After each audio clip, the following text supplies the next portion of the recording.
저희는 이제 원래 이제 제가 뭐 2005년도부터 이 최고위 과정을 제가 운영을 했고요. 그 당시 이제 유비쿼터스 최고위 과정 하다가 이제 사물인터넷 최고위 과정 하다가 이제 4차 산업혁명 넘어왔다가 4차 산업혁명도 여러분이 듣는 건 필요가 없고요.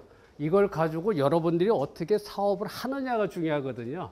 또는 이 공공기관이나 이런 오신 분들은 사업 전략을 어떻게 짜느냐가 중요하거든요. 그거를 도와드리는 컨설팅 과정으로서 제가 이렇게 운영하고자 합니다.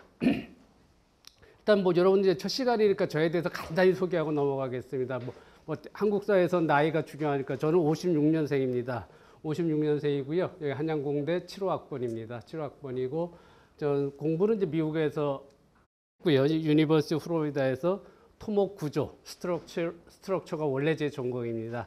지금 이제 한양대 역공대에서 제가 이 구조물 설계, 구조 해석, 철근 콘크리트 공학 물론 그거 가르치고 있습니다. 그게 주 전공이기 때문에 플러스로 이제 이 뭐 4차 산업혁명 이거 가르치고 있고요. 그다음에 뭐 사물 인터넷, 사회 기반 시설 뭐 이런 거 가르치고 있고요. 자, 뭐 이런 분야로 해서 쭉 가르치고 있습니다. 뭐 제가 최근에 지금 주요는 뭐 제가 일단 한양대학교에 이제 4차 산업혁명 연구소가 있고요. 제가 연구소장 맡고 있고 이 서울시에 뭐 여러분 알고 있는 이제 서울연구원이 있잖아요. 서울연구원 외에 그 박원순 시장께서 야 서울연구원이 예산이 600억이랍니다. 600억인데 박원순 시장이 보니까 쓸 게 별로 없다.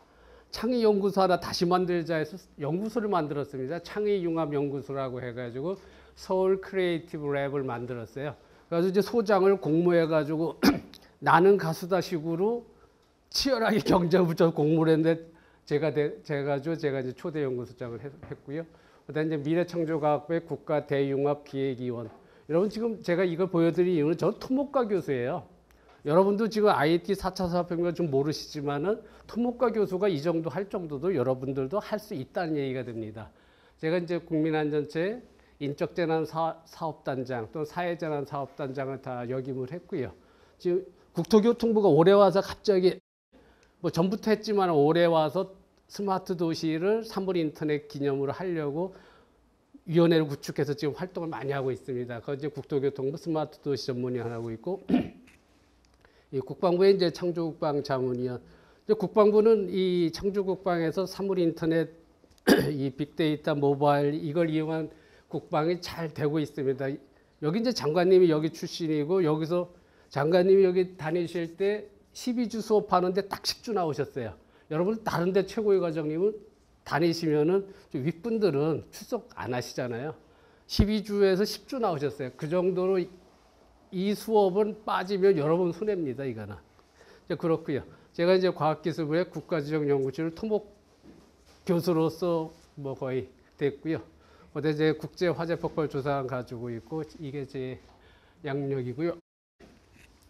연구 분야는 뭐 건설 분야는 당연히 하는 거고요. 스마트 도시라든가 뭐 스마트 교량, 스마트 터널, 스마트 뭐 4대강 뭐 어쩌고저쩌고 그런 건 다 하는 거고 당연히 하는 거고 그거 외에 그거 건설 분야가 아닌 거로 제가 이제 과제한 거 국가 과제로 한 게 지금 하고 있는 게 이제 사물인터넷 인공지능 농업을 지금 과제를 하고 있고요.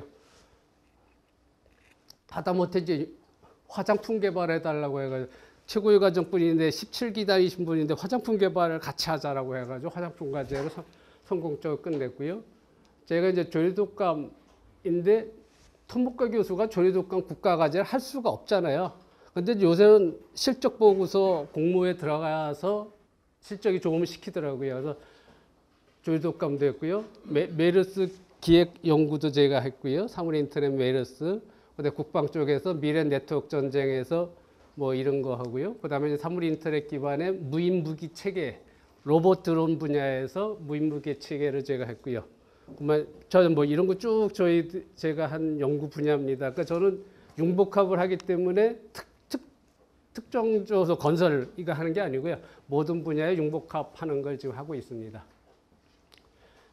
자, 뭐 제 소개는 이제 간단히 이거로 마치고요. 자, 시작을 하도록 하겠습니다. 뭐 여러분들도 그렇겠죠. 이제 제가 이제 말씀드렸다시피 56년생인데 제 어릴 때 대한민국 굉장히 어려웠었죠, 그죠?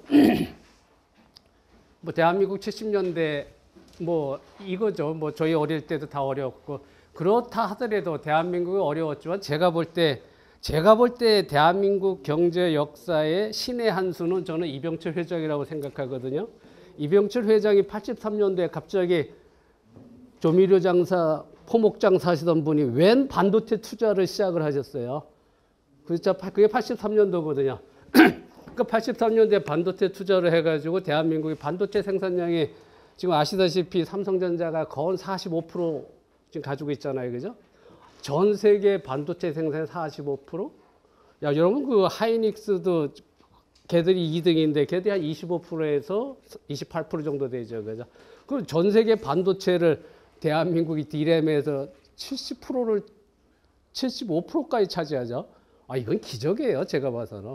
근데 지금 뭐 4차 산업혁명이다, 3분 인터넷이다, 다 이제 모바일 기기, 디지털 기기 다 반도체잖아요.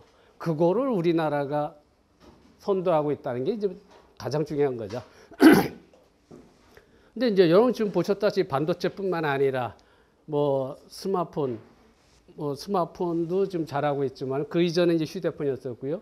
근데 이렇게 우리가 제조업에서 전통적인 제조업에서 너무나 잘하고 있었지만은 여기서 지금 보셨다 2만 부를 뛰어넘지 못하잖아요. 그죠? 그러니까 2만 부를 뛰어넘지 못하는데 애플과 구글이 하는 거 보면은 아이 think different 하대요, 얘들은. 애플이 캐치프레이즈 하는 게 think different인데 대한민국은 여러분을 포함해서 모든 기업인들이 think different를 전혀 안 하고 계시거든요. 자, 여러분 이게 제가 볼 땐 저는 이제 가장 무서운 걸 찾으려면 북한, 소련, 러시아 이거보다도 구글이 제일 무섭다고 저 보거든요. 구글은 제국주의자면서 전 세계 경제를 유린하는 완전히 황제라고 저는 생각합니다. 그 이유 중에 하나가 구글이 언제적 안드로이드예요. 구글은 여러분 아시다시피 인터넷 검색 회사였었어요. 아무 회사도 아니었고 크롬 익스프로에 밀려가지고 크롬이 잘 안 됐었고 그런데 그런 구글이 지금 전 세계 스마트폰 안드로이드 가지고 전 세계 경제부터 교육부터 모든 분야를 갖다가 지배를 하다시피 하는 거잖아요. 지금. 자, 그 이유 중에 하나가 이제 think different 했기 때문에 이들이 성공할 수 있었고요. 물론 그 이전에 이제 애플이 있었고요. 그럼 우리가 애플과 구글이 저렇게 돼가지고 쟤들이 미국이 무서운 게 미국보다 더 무서운 존재라고 저는 생각을 하거든요. 그럼 여러분들께서도 이제 오늘 첫 시간 하면서 4차 산업혁명을 같이 공부하겠지만은 자, think different하게 무엇을 해야 되는지를 뭐 깊게 생각해 보면 좋을 것 같습니다. 아니, 작년에 제가 이 강의 할 때만 하더라도 우리 가계 부채가 1000조 안 넘었었거든요. 한 900조, 뭐 960조 했어요. 지금 1400조가 넘었더라고요. 지금 시점에서. 자, 가계부채 1,400조가 미국의 경제 침체를 이렇게 그 상태 비슷하게 지금 가고 있고요. 뭐 청년 실업, 근데 청년 실업은 뭐 제가 봐도 심각한 것 같은데 사실은 뭐 제가 봐서는 교육 시스템이 기업이 원하는 인재를 배출을 안 하기 때문에 문제가 되는 것 같아요. 제가 볼 때는. 뭐 학생들도 문제가 있을 수 있지만은 지금 사회에서는 4차 산업혁명, 사물 인터넷, 인공지능 사람이 없거든요. 사람이 없는데 학교에서는 그걸 안 가르치고 있고 그러니 뭐 취업을 할 수가 있나요, 걔들이? 일반적인 학생들을 써가지고 회사가 발전할 수가 없죠. 그러니까 애플과 구글 같은 데를 누를 수 있는 삼성전자, LG전자, 뭐 여러분 중소기업이 되고 싶은데 그런 학생이 안 온다는 게 또 그런 학생이 없다는 게 문제잖아요. 자, 이런 문제들. 뭐 자장 국가적으로 큰 문제들이 있는 것 같습니다. 야, 제가 뭐 여러분 볼 때 신기하게 어쩌다가 저 토목과 교수가 이쪽에 들어왔느냐. 그게 제가 이제 요때부터입니다. 제가 2004년도에 정통부에 그때 이제 노무현 정부였었죠. 이게 노무현 정부 때 IT 839가 제일 처음 나왔어요. 요때까지 해도 저는 진짜 IT 하나도 몰랐어요. IT 하나도 몰랐는데 근데 이거를 이제 신문에 이게 나와가지고 IT 839 하면서 그 당시에 뭐 정통부는 미래 성장 동력을 얘기하고 그 당시에 뭐 진대재, 황창규, 뭐 이런 분들 나오고 또 이제 우리가 바이오 쪽에 황우석 교수 나오고 뭐 언론에도 많이 나오면서 뭐 굉장히 첨단 과학적으로 잘 나가는데 토목과 교수? 토목? 노가다? 이건 아니더라고요. 근데 이 친구들이 하는 거 보니까 IT 839에서 3대 인프라라는 게 있더라고요. 3대 인프라? 인프라는 토목인데 내가 해야 되는 건데 왜 지들이 하지? 하고 내용을 제가 봤거든요. 내용을 보니까 이제 BCA라고 해가지고 광대역 통합망, 그 다음에 USA라고 하는 센서 네트워크 있었고, 그 다음에 IPv4가 제일 처음에 있었죠. IPv4가 있어가지고, 이거를 3대 인프라를 정통부에서 하네? 이게 뭐길래? 인프라는 내가 해야 되는데 라고 해서 제가 이제 요때부터 학원도 다니고 강의하는데 다 따라다니면서 요 분야를 이제 공부를 하기 시작했습니다. 저는 이제 대한민국 정부 정책이 뭐 요즘 봐서는 좀 잘하는 거 별로 없는데, 근데 대한민국 정부 정책에서요, 이것만큼은 제가 봐서는 정말 잘했어요. 여러분, 이전에 2004년도, 2005년도 대한민국의 TV, 뭐 냉장고, 에어컨 잘 팔았어도요, 대한민국 휴대폰 잘 팔았어도 여러분 CDMA의 로열티가 퀄컴한테 주는 게 10년 동안 하면 10조가 넘거든요. 그러니까 로열티 여러분 아시다시피 미국에 줘야 돼, 일본에 줘야 돼, 그런 나라였었는데 이 IT 839란 정부 정책에서 그 당시에 와이브로 인터넷을 여러분이 연구실 집에서 하는데 달리는 차에서 할 수 없을까? 달리는 기차에서 할 수 없을까? 와이브로라는 거를 처음으로 이제 대한민국에서 연구를 해서 우리 로열티를 안 주는 국내 기술로서 개발을 한 거죠. 그러니까 이때 개발할 때는 시속 120km를 달리는 차에서 목표로 인터넷을 하는 거였고요. 지금 이제 와이브로 익스프레스 해가지고 시속 340km까지 가도 인터넷을 할 수가 있죠. 여러분 지금이야 여러분 스마트폰을 가지고 전철이건 뭐 버스건 어디서건 다들 여자들은 연속극 보고 남자들은 게임하거나 뭐 스포츠 이런 거 보죠. DMB 디지털 멀티미디어 브로드캐스팅 해가지고 여러분 그전에는 이 기술이 없었는데 이게 대한민국의 원천 기술을 개발을 했잖아요. 국가 정책이 올바로 세워가지고 이거를 R&D 투자해서 산업화를 하니까 국가가 이 당시에 확 컸잖아요. 그러니까 지금도 우리가 지금 창조경제 여러분들이 뭐 알맹이가 없다 하는데 알맹이가 없기 전에 그럼 전략이 제대로 손날을 봐야 되거든요. 제가 봐서는 국가 정책으로서 너무나 멋있는 정책이었었다. 그리고 이게 성공적으로 됐기 때문에 대한민국의 IT 강국의 궤도에 올라설 수 있었다라고 저는 생각합니다. 어떻게 될까? 이 IT 839에 의해서 제가 IT 분야에 들어온 계기가 된 그거였다고 보시면 되겠습니다. 그 당시 이거 2005년도 저희 최고위 과정 할 때 제 수업자입니다. 그 당시에 뭐 이 삼성 위에 그 노키아가 있었죠, 그죠? 노키아가 있었고 삼성이 있었고 그다음에 모토로라 있었고 그다음에 소니, 에릭슨 뭐 이런 순서로 있었죠. 근데 지금 뭐 그때나 지금이나 제가 봐서는 이제 똑같은데 지금 애플이 있고 삼성이 있지만 여러분 지금 중국의 뭐 오보부터 뭐 지금 3대 중국의 휴대폰 회사들 따라오는 거 보면은 걔들 합치면은 거의 지금 삼성 따라 잘 잡을 정도가 됐죠. 요게 제가 2005년도 스마트폰에 2005년도 휴대폰에 이렇게 돼야 된다고 주장을 했던 거거든요. 요게 그 당시 수업 자료에서 휴대폰에 그 당시 아이디 카드가 다 들어가야 된다. 유헬스가 돼야 된다. 이거 지금 스마트폰에 돼야 되죠. 그죠? IT에서 교통정보, 내비게이션 들어와야 된다.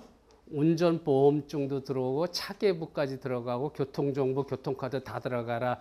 신용카드 들어가라. GPS 들어가고 가상도시 들어가고 웬만한 거 다 집어넣었지만은 지금도 지금 스마트폰에서 안 되는 게 있죠. 그러니까 스마트폰이 여기서 빠진 걸 더 해야죠.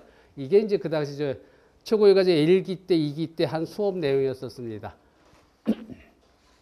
그래서 이제 뭐 이런 얘기는 그만하고 4차 산업혁명이 언론상에서 많이들 이야기하고 있습니다. 뭐 여러분들도 많이 아시는 내용이고 정말 이제 안 할 수가 없는 내용이고 대권 후보들도 다들 4차 산업혁명 다들 얘기하시죠. 그죠? 다들 얘기하시는데 다들 똑같아요. 어디 뭐 포럼 가고 어디 가서 여러분 다 들어봐도 개념과 방향만 얘기하지 어떻게는 얘기를 안 해요. 어떻게. 오늘 여러분들한테 제가 어떻게에 대해서 한번 여러분들과 함께 이야기를 하도록 하겠습니다. 자, 뭐 4차 산업혁명이 중요한 건 다 아시는 거고, 자, 4차 산업혁명의 시작이 작년도 2016년 다보스 포럼에서 시작을 했죠. 야, 찰스 슈왑이 이제 다보스 포럼에서 이제 4차 산업혁명의 중요성을 이제 공유를 하자고 했었고요. 근데 저는 뭐 대한민국도 이제 언론에서 관심 갖고 정치인들도 관심 갖는데 이게 지금 같은 방법으로 가게 되면은 이전 정부에서 창조경제 했듯이 똑같이 그렇게 갈 것 같아요. 그래서 여러분들께서 똑바로 좀 4차 산업혁명을 이해하시는 게 굉장히 중요할 것 같습니다. 이 찰스 슈왑이 4차 산업혁명 얘기하면서 가장 중요한 게 말한 게 세 번째, 그 친구가 세 가지를 말했거든요. 찰스 슈왑이 4차 산업혁명 미래 오는 거, 우리나라 어떤 분은 2020년부터 4차 산업혁명이 시작된다고 얘기하더라고요. 그건 아니고 찰스 슈왑이 얘기한 거는 4차 산업혁명이 이미 와 있다라고 표현합니다. 이미 와 있고 모든 생활 속에서 4차 산업혁명이 이미 사업이 시작됐다고 얘기하고 있고요. 마지막으로 그분이 강조한 게 사회혁신, 그러니까 4차 산업혁명 해가지고요. 산업만 혁신하는 게 아니고 사회혁신, 지금 우리가 정치혁신이 모두 국민이 원하는 거잖아요. 이런 사회혁신이 4차 산업혁명으로 된다는 거죠. 복지가 됐건, 뭐 장애인 문제가 됐건, 경제가 됐건, 뭐가 됐건, 환경이 됐건 4차 산업혁명으로 되는데 그 중심에 플랫폼이 있다는 얘기죠. 플랫폼 가지고 그것을 다 해결할 수 있다라고 보시면 되겠습니다. 제가 이제 세계 경제를 살펴봤을 때 제가 이제 제일 무서워하는 나라들이 이제 미국도 변하더라고요. 제가 5년 전에만 강의할 때도 TGIF라는 말을 많이 썼거든요. TGIF에서 뭐 Thanks God It's Friday가 아니라 뭐 트위터, 구글, 아이폰, 페이스북이었었죠.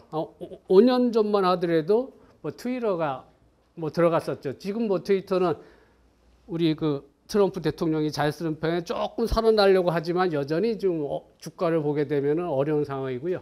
근데 TGIF 하다가 미국이 이제 결론적으로 IMGAFA로 가거든요. IMGAFA 해가지고 IBM, 마이크로소프트, 뭐 아시다시피 인공지능에서 IBM, 구글의 뭐 인공지능이라든가 페이스북 다 뭐 인공지능 사물 인터넷 해가지고 정말 무서운 회사들이죠. 마이크로소프트도 마찬가지고요. 마이크로소프트에 지금 뭐 이름을 이름을 제가 생각이 좀 안 나는데, 자 마이크로소프트도 자 인공지능 사물 인터넷 해가지고 미국 경제에 이끌 뿐만 아니라 세계 경제를 주름 잡는 애들이 되죠. 근데 여러분 제가 이제 최고위 과정하면서 우리 최고위 과정 22기 하면요. 우리가 9기 때, 10기 때 중국에 가서 큰 사업을 시작했었어요. 그때만 가더라도 가가지고 칭화대 가서 그 당시 유비쿼터스죠. 유비쿼터스 RFID US에 설명하고 도시개발이 이렇게 해라, 항만에서 이렇게 해라, 저희가 가서 한참 하고 했었는데 여러분 그건 옛날 얘기예요. 중국은 지금 여러분 아시다시피 X 배트맨이라고 하거든요. 중국 경제를 배트맨 해가지고 X가 샤오미고요. B가 바이두, A가 알리바바, T가 텐센츠죠. 중국 경제를 이끌어간.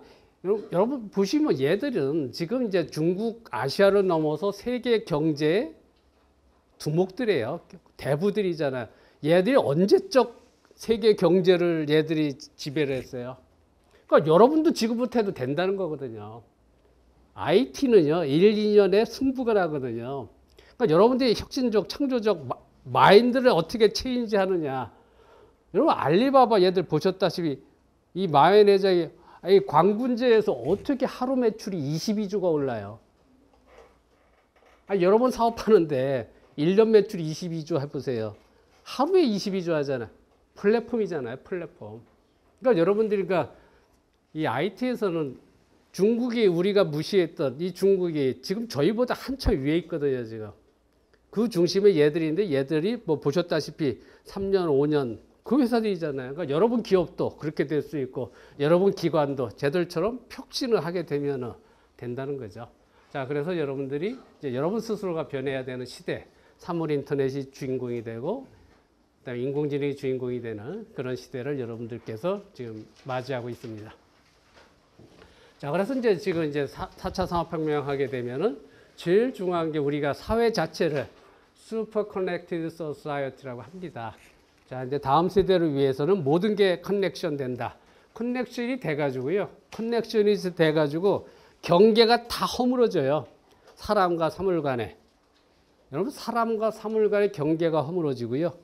로봇과 인간 간의 경계가 허물어지고 생활과 생각, 마인드, 싱킹과 액션 간의 경계가 허물어지는 게 4차 산업혁명이거든요.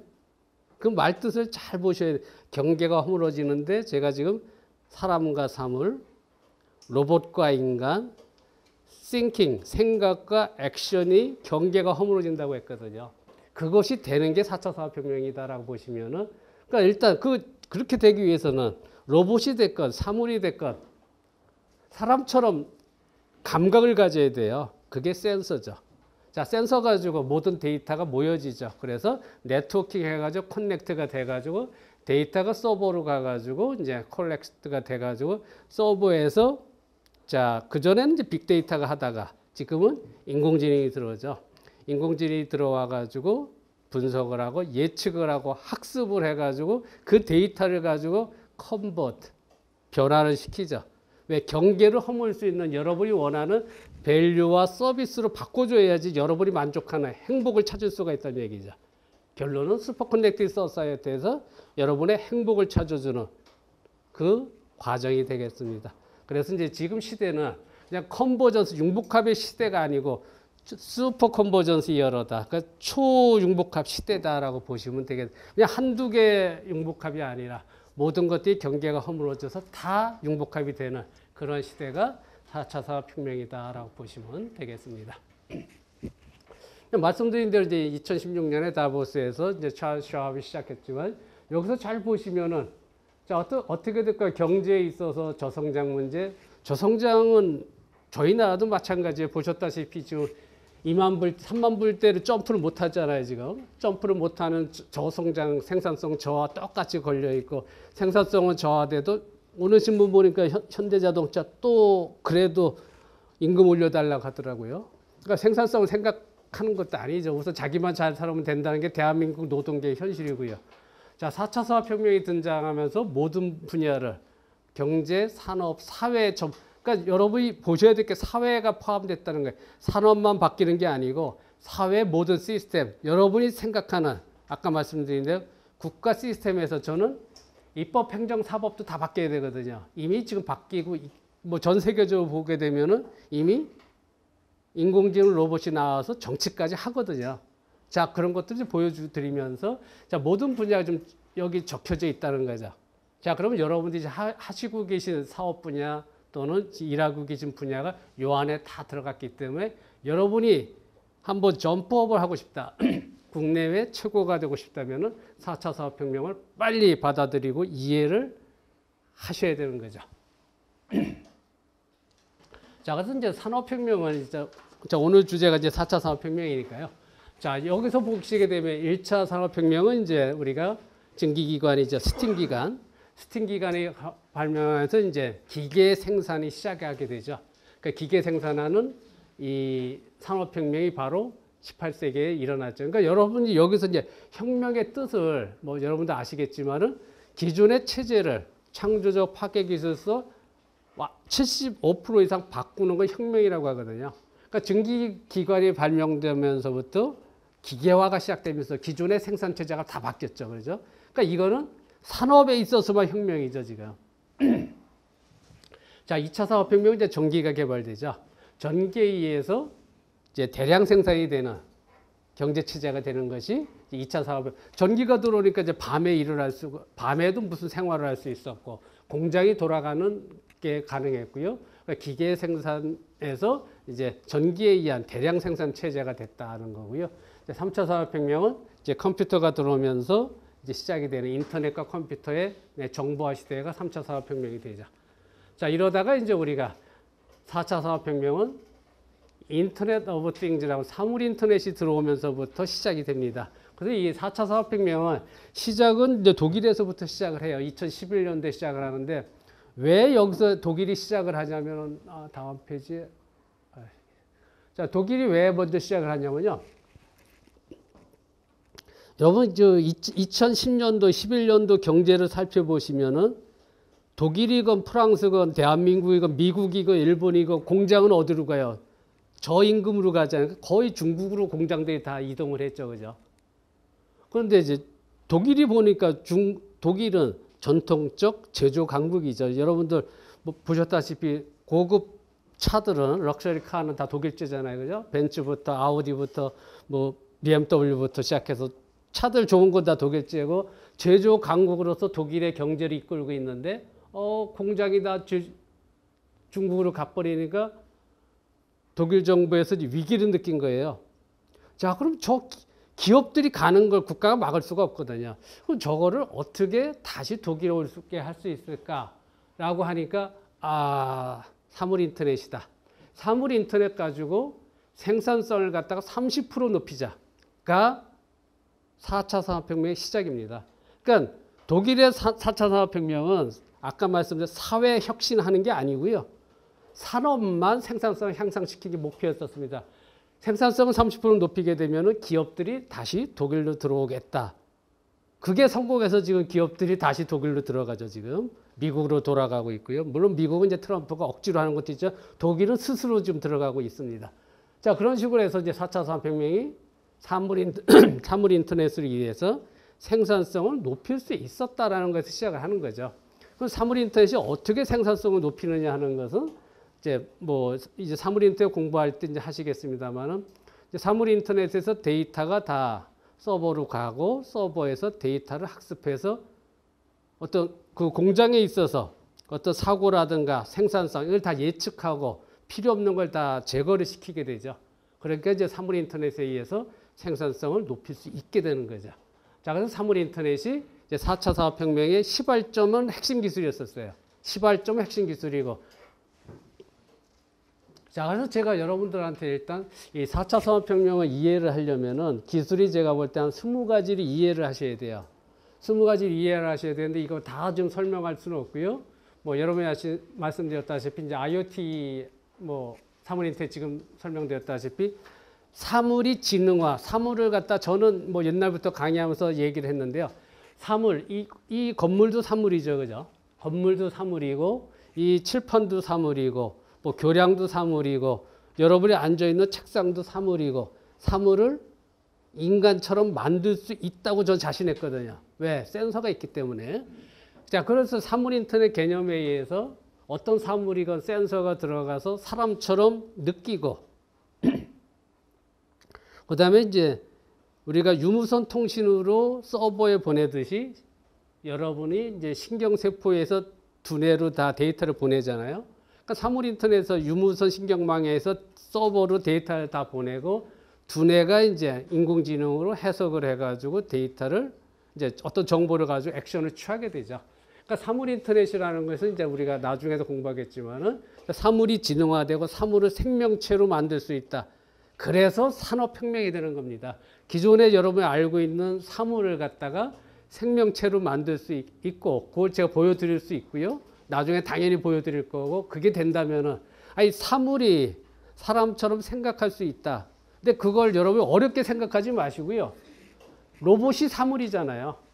그죠? 로봇 사물인데 모든 사물을 로봇처럼 만들면 되거든요. 그럼 로봇보다도 쉬워요. 이 사물을 생명체로 만드는 거는. 로봇을 움직여야 되고 행동을 해야 되는데 이 빌딩이 움직일 필요 없잖아요. 그러니까 사물을 생명체로 만드는 건 로봇보다 더 쉽다. 그래서 이게 가능한 것이 그렇게 된다면 기존 산업이 다 바뀌어야죠. 그래서 4차 산업의 핵심 기술의 첫 번째가 사물 인터넷이고요. 자, 이제 드론이 이제 하죠. 우리가 이동하는 방법에 있어서 또는 우리의 그 정찰, 우리가 어떤 시력의 한계에 의해서 볼 수 없는 걸 갖다 얘들이 할 수 있으니까 이제 드론의 시대 하면서 우리가 드론만 보지 마시고 우리가 뭐 이쪽 국방 쪽에서 잘 아는 UAV라고 하는 Unmanned Aerial Vehicle 또는 UGV라고 제가 써놨는데 Unmanned Ground Vehicle 해서 지금 이제 무인 자율주행 차량이 다 UGV입니다. 그러니까 이제 UAV 드론이라든가 자, UGV Unmanned Ground Vehicle에서 이제 무인 자율주행 차량 군집 차량 이게 이제 네트워크 됐잖아요. 그죠? 그래서 이제 군집 차량 무인 자율 차량만 중요한 게 아니라 걔들이 군집돼서 더 난리치거든요. 자, 그래서 드론의 시대. 이런 이제 미국 국방부에서 뭘 하고 있느냐면요. 이 전투기 하나에다가 이 드론을 갖다가 한 15cm 되는 한 10kg 정도 된 15cm 되는 드론을 가지고 한 100대를 전투기에 싣고 가요.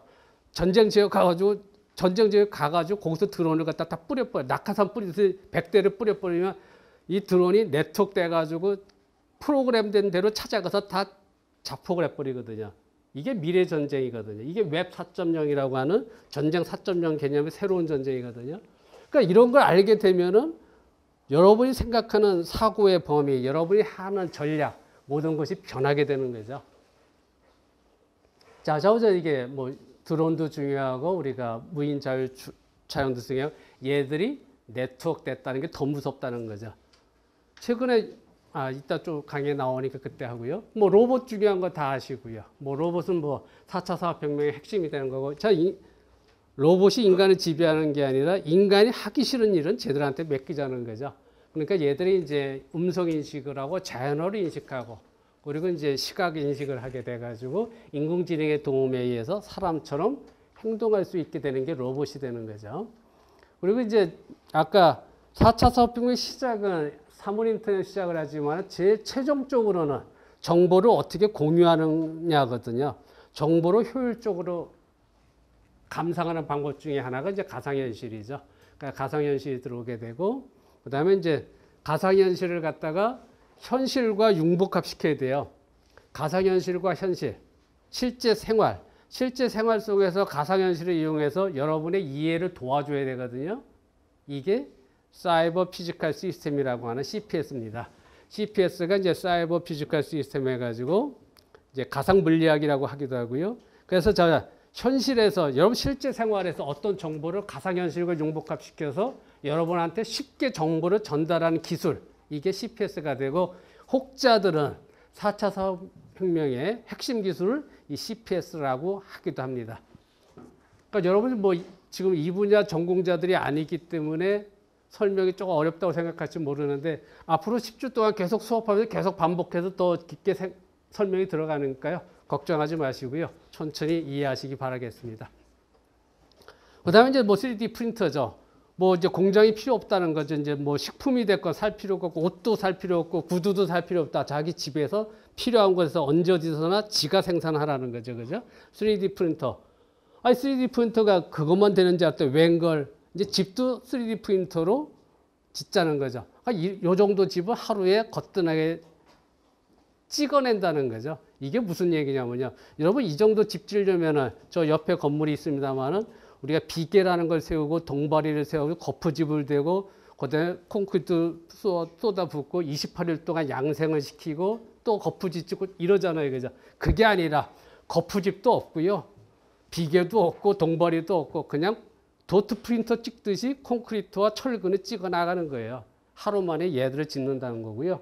중국에서 현재 10층 아파트까지 짓거든요. 일주일 만에 10층 아파트 짓는 게 현재 기술이고요. 이건 제가 다 보여줄 거니까 걱정하지 마세요. 이거 유튜브에 다 있어요. 근데 이제 걔들이 하는 얘기를 들어보면요. 건설 비용이 거의 믿을 수 없는 데서 60%에서 70% 시공 비용이 공사비가 다운되고 당연하죠. 기간이 확 줄어들. 기간도 60~70% 줄어든다. 공사 기간이. 예를 들어서 1년 걸릴 거는 4개월이면 시공을 한다는 얘기죠. 자, 이런 시대. 그러니까 건설만 그러는 게 아니라 모든 생산의 개념이 바뀌는 거죠. 그래서 이제 스마트 팩토리, 스마트 제조업의 개념을 바꿔야 되는 거죠. 그다음에 이제 여러분들이 4차 산업혁명에서는 아까도 제가 말씀드렸다시피 결론은 행복이거든요. 행복이라는 건 정신적 만족도로서 그거는 뇌파에 의해서 측정을 할 수 있는 거고. 그래서 이 바이오 엔지니어링, 바이오 사이언스, 뇌과학과 융복합을 돼야 되거든요.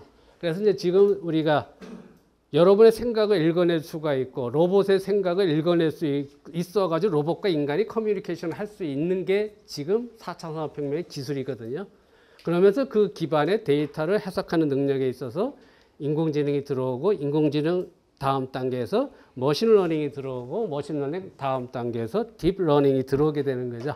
자, 이런 것들이 지금 이제 4차 산업혁명의 핵심 기술이 되고 이런 것들을 다 융복합을 아까 제가 슈퍼 컨버전스 하라고 그랬잖아. 이걸 다 이해하고서 이걸 컨버전스 해야 돼요.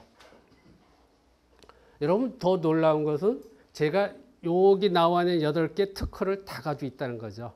제가 토목과 교수지만 이 특허를 요 분야 좀 다 가지고 있거든요. 그러니까 여러분이 사업하시는 거 이걸 가지고 제 특허 가지고 도와드릴 거라는 얘기죠. 그래서 제가 4차 산업혁명 컨설팅 최고의 과정이라고 그래서 컨설팅을 붙인 겁니다.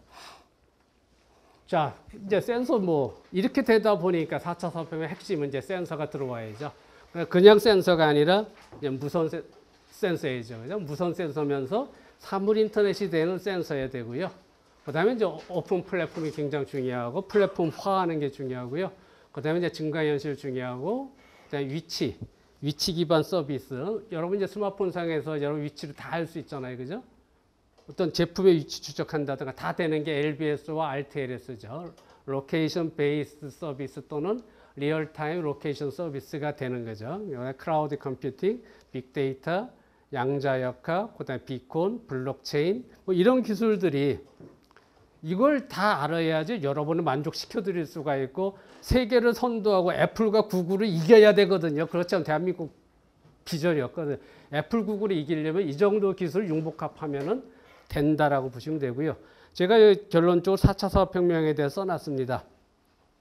4차 산업혁명은 생각하는 개체. 그래서 개체라는 것은 여러분이 하고자 하는 일입니다. 여러분이 어떤 전략을 세우건, 뭘 만들고 싶건, 뭘 하고 싶건, 어떤 대상이 있을 때 그 자체가 생각을 한다는 거죠. 4차 산업혁명이 그런 개념이다. 그래가지고 이제 센서 또는 데이터, 플랫폼, 가상현실, 증강현실 이것들이 다 경계가 없이 융복합이 돼가지고 새로운 형태의 생각 이상의 시스템 오브 시스템 지성체를 구축하는 것이 바로 4차 산업혁명이다라고 보시면 되고요. 그러니까 지금 여기 나와 있는 한 18개 기술을 가지고 융복합을 해가지고 결론은 아까 해피니스, 사람들의 정신적 만족을 극대화시켜주는 거라는 거죠. 자, 지금 말씀드린 독일의 이제 4차 산업혁명이 그렇게 시작을 했고요.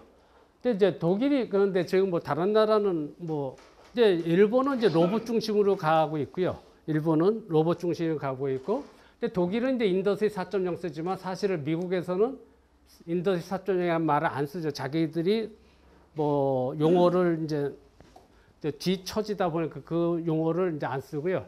미국에서는 이제 우리가 산업 인터넷이라는 말을 쓰죠.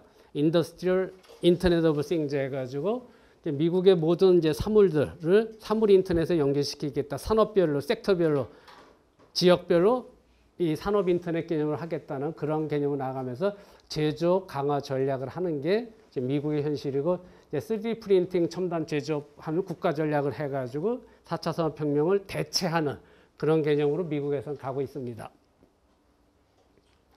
그다음에 이제 제가 볼 때는 이제 이 중에서도 제일 무서운 게 저는 이제 중국이라고 보고 있거든요.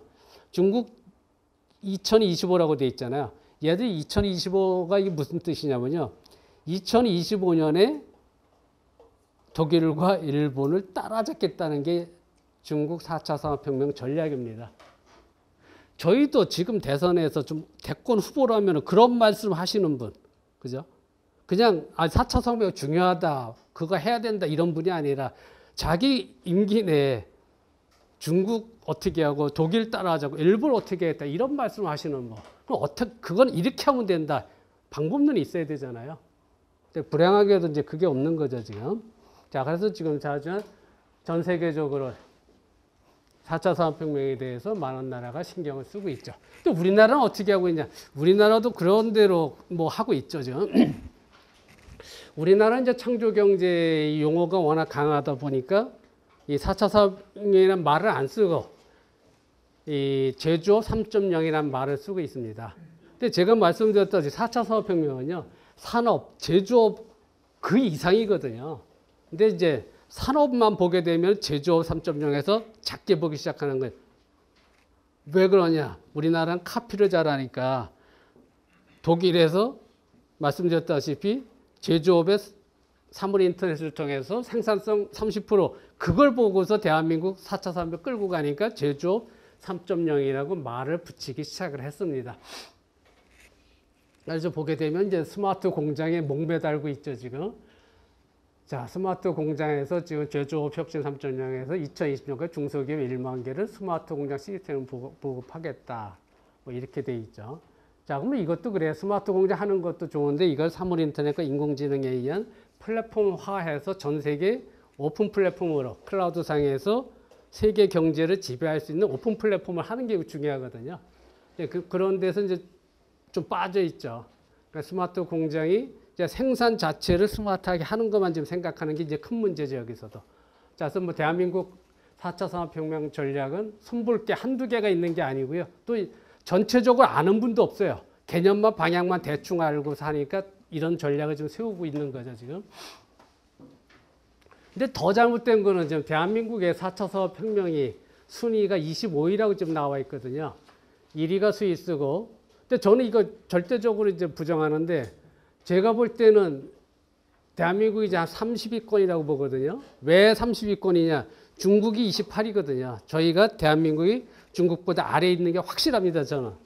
지금 인공지능이건 여러분 지금 텐센츠가 중국에 아까 소개된 텐센츠가 중국의 텐센츠가요. 그러니까 한국의 카카오 같은 그룹이거든요. 중국의 텐센츠가 오늘 신문 보니까 미국 테슬라 지분을 5% 인수했더라고요. 그러니까 중국 기업들이 텐센츠뿐만 아니라 알리바바는 인공지능 해가지고요. 구글에 있는 핵심 기술자를 다 스카우트해서 그냥 데려가고 있잖아요. 그러니까 중국이 우리보다 제가 볼 때는 사물 인터넷도 그렇고 인공지능, 뭐 가상현실, 증강현실 다 저희보다 위에 있거든요. 그러니까 저는 요거보다 아래에서 대한민국은 30위권으로 보고 있습니다. 그럼 저희만 이런 게 아니라 뭐가 문제냐면요. 국내 생산이 2016년도에 전 세계 13위로서 그래도 경제 강국이다라고 하는데 웬걸 2050년도에 왜 대한민국이 왜 18위로 가야 돼 이거. 우리 지금 우리 최고위 과장 선배님들 몇 분, 이정기 선배님들 몇 분 와 계신데요. 제가 그 당시에 일기 때도 그렇고 제가 강의를 할 때 무슨 얘기를 했었냐면요. 대한민국의 경제가 2050년도에 세계 2등이 된다고 제가 말을 했고 제가 말을 한 이유가 뭐냐면은 2050년 세계 2위가 된다고 미국의 골드만삭스가 그렇게 얘기했잖아요. 대한민국의 경제가 GDP가 8만 2천 불로서 세계 경제 2등이 된다. 그랬잖아요. 세계 2등이 된다고 했는데 왜 갑자기 이게 18위로 가야 돼요? 그러면 이건 정부가 책임져야죠. 아니, 2010년도만 하더라도 세계 2등 한다고 가던 나라가 왜 갑자기 18위로 떨어져? 이게 뭐 나이지리아보다 밑에가 파키스탄보다 밑에가 이거 지금 국가 전략이 잘못되고 있는 거예요, 이거는 지금. 그러니까 정부 정책 세우시는 분들이 잘못하고 있는 거거든요. 자, 그러니까 4차 산업혁명 준비하는 걸 봐도 이럴 수밖에 없다는 걸 여러분이 아셔야 된다는 거죠. 자, 그래서 4차 산업혁명은 제가 말씀드린 게 가장 중요한 거는 어떤 대상이 됐건 thinking object, 스스로 생각하는 경계를 허물고 여러분이 원하는 결론은 해피니스다. 그래서 모든 객체의 대상이 네트워킹 되고 데이터가 모여지고 학습해서 스스로 진화하는 그런 새로운 생각하는 주체, 새로운 문명을 만드는 것이 4차 산업혁명이다. 그러니까 제가 끝에 새로운 문명이라고 했거든요. 그러니까 이 4차 산업혁명은 산업 제조업이 아니라 문명을 바꾸는 거다. 인간이 살아가는 시빌라이제이션. 그러니까 시빌라이제이션을 하는 과가 바로 토목공학과죠. 디파트먼트 오브 시빌 엔지니어링. 그러니까 저는 토목공학과에서 뭐 저희가 학교 다닐 때 자, 상하수도부터 방제부터 교통 뭐 웬만한 건 저희는 다 배우거든요. 그런 거 배우는 과는 토목밖에. 그러니까 토목 자체가 4차 산업혁명을 이끌는 데는 적당하다는 거죠. 그래서 뭐 방제를 포함해서 뭐 저희들은 다 배웠기 때문에 교통공학도 배웠죠. 그 교통공학 다른 과 안 하잖아요. 저 토목공학과에서 하지. 상하수도도 저희가 배우고 환경도 저희가 배우고. 그래서 문명을 바꾸는 것이 4차 산업혁명이다라고 생각하시면 되겠습니다. 자, 그래서 이 4차 산업혁명을 만들려면은 지금 말씀드렸던 기술들을 가지고요. 기술들을 가지고 이제 이 현실 세계 피지컬 월드라고 하는 실제 세상의 모든 생활 섹터별로, 산업 섹터별로 사물 인터넷이 들어가죠. 사물 인터넷이 들어가고 그것이 데이터가 서버로 들어가면서 가상 공간, 즉 클라우드에 있는 가상 공간으로 들어가게 되죠. 가상 공간 상에서 데이터가 분석이 되고 학습이 되고 예측이 되는 거죠. 그래서 그 결과가 합쳐지는 거죠, 이제. 합쳐져 가지고 여러분이 원하는 아까 말씀드린 행복을 추구하는 것이 바로 이 4차 산업혁명의 시스템이 구성되는 원리가 되겠습니다. 자, 그래서 이제 여기서 이제 실제적으로 현실 세계에서는 요 옆에 있는 작게 써져 있는데 실제 현실에 있어서는 여러분이 원하는 거는 스마트를 원하고 있고요. 그 다음에 밸류, 수익보다도 밸류가 더 중요하다는 얘기고요. 그 다음에 컨시어즈, 어떤 서비스가 여러분이 요구하는 게 아니라 어떤 지능형 서비스가 여러분한테 스스로 오는 거죠. 사회 시스템 쪽으로 4차 산업 시대에서는 여러분이 원하는 여러분의 행복을 스스로 어떤 서비스가 와주는 거죠. 그게 컨시어즈죠. 그러니까 컨시어즈를 그렇게 생각하시는데 용어가 좀 조금 어려운 분도 있는데 여러분 저 유병산 골프장 거기 가면은 캐디를 컨시어즈라고 불러요. 그럼 왜 그러냐면요. 여러분 골프 치러 가면은 캐디한테 몇 번째 달라고 하잖아요. 그죠? 근데 그 골프장에서는 캐디가 알아서 골프채를 가져와요. 그러니까 4차 산업혁명 시대에서 여러분이 사회에서 어떤 생활을 할 때 여러분이 필요한 거를 사회가, 공간이 알아서 자기한테 베푸는 거죠. 이게 4차 산업혁명의 생활이고 그게 산업혁명이 되는 겁니다. 그래서 컨시어즈 되는 게 여러분이 원하지 않아도 여러분이 가장 행복하게 만들 수 있는 그런 서비스가 된다는 거죠. 그리고 이제 중요한 거는 여러분이 만족해야 된다는 거죠. 그래서 그 만족이 멘탈 해피니스를 추구하는, 그래서 해피니스가 또 나왔는데, 자, 그런 게 되는 것이 바로 이제 현실에 있어서 여러분이 원하는 건 정신적인 행복이다. 결론은. 자, 그러면서 이제 이 가상 공간상에서는 이제 인공지능이 들어와가지고, 아까 말씀드린 데이터가 들어와가지고 이제 분석이 되고 학습을 하고, 가장 이제 중요한 거는 예측이죠. 이 4차 산업혁명에서는 이제 중요한 단어가 학습이란 단어와 예측이란 단어입니다. 데이터를 지가 학습해가지고, 여러분이 공부하는 게 아니라 사물이 지가 학습을 해요. 지가 학습을 해서 지가 생각해서 지가 예측을 해요. 이 기계가 이제 4시간 후에 고장나겠구나. 지진이 하루 후에 오겠구나. 예측을 하는 게 바로 이제 4차 산업혁명이 되는 거죠. 자, 그래가지고 거기에 따라 리스폰스를 하는 거죠. 그러니까 사물들끼리 네트워킹 됐으니까 이제 사물이 알아서 여러분을 편하게 해줘야 되는 거죠. 자, 그게 여러분 지금 제가 말씀드리는 게 되느냐, 꿈 같은 소리 한다고 생각할 수 있는데, 아까 말씀드린 제가 핵심 기술 20개 특허를 거의 가지고 있는 사람에 볼 때는 다 만들 수가 있습니다. 그거를. 자, 그렇게 생각하시고, 요런 것이 된다는 걸 제가 이제 앞으로 10주 동안 여러분과 수업하면서 보여드릴 겁니다. 자, 이제 이 4차 산업혁명 하게 되면은 이제 아까 시작하는 기술의 핵심은 사물 인터넷이고요. 중간 기술의 핵심은 인공지능이고, 마지막 기술의 핵심은 CPS입니다. 이 CPS가 사이버 피지컬 시스템 해가지고 말씀드린 대로, 자, 모든 사물에 센서가 붙거든요, 이제. 4차 산업혁명 시대 공장이건 길거리건 집이건 학교건 모든 공간상에서 여러분이 존재하는 곳에선 센서가 붙어 데이터가 다 서버로 가거든요. 데이터가 서버로 갔을 때 서버상에서 이제 그 데이터를 다 분석을 하죠, 이제. 뭐 빅데이터가 됐건 인공지능이 됐건 데이터가 분석이 돼가지고 그것이 실제 공간하고 동기화가 돼요. 이게 무슨 얘기인지 잘 이해가 안 되실 텐데 이렇게 생각하시면 돼요. 자, 여러분 내비게이션 다 지금 쓰잖아요, 그죠? 자, 내비게이션에서 성수대교 나와요, 그죠? 내비게이션에서 성수대교 지나가면 성수대교 내비게이션 나오잖아요. 자, 그 내비게이션 사이버 공간이죠.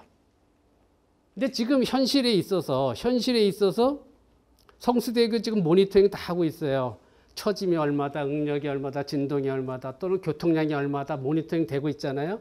근데 그건 현실이고, 자, 사이버상에서, 내비상에서, 내비에 있는 성수대교에다가 수치 전자 지표만 넣어놓게 되고 IP 어드레스만 넣어놓게 되면은 그 어드레스에 의해서 가상현실에 있는 성수대교가 현실하고 동기화 시킬 수가 있어요.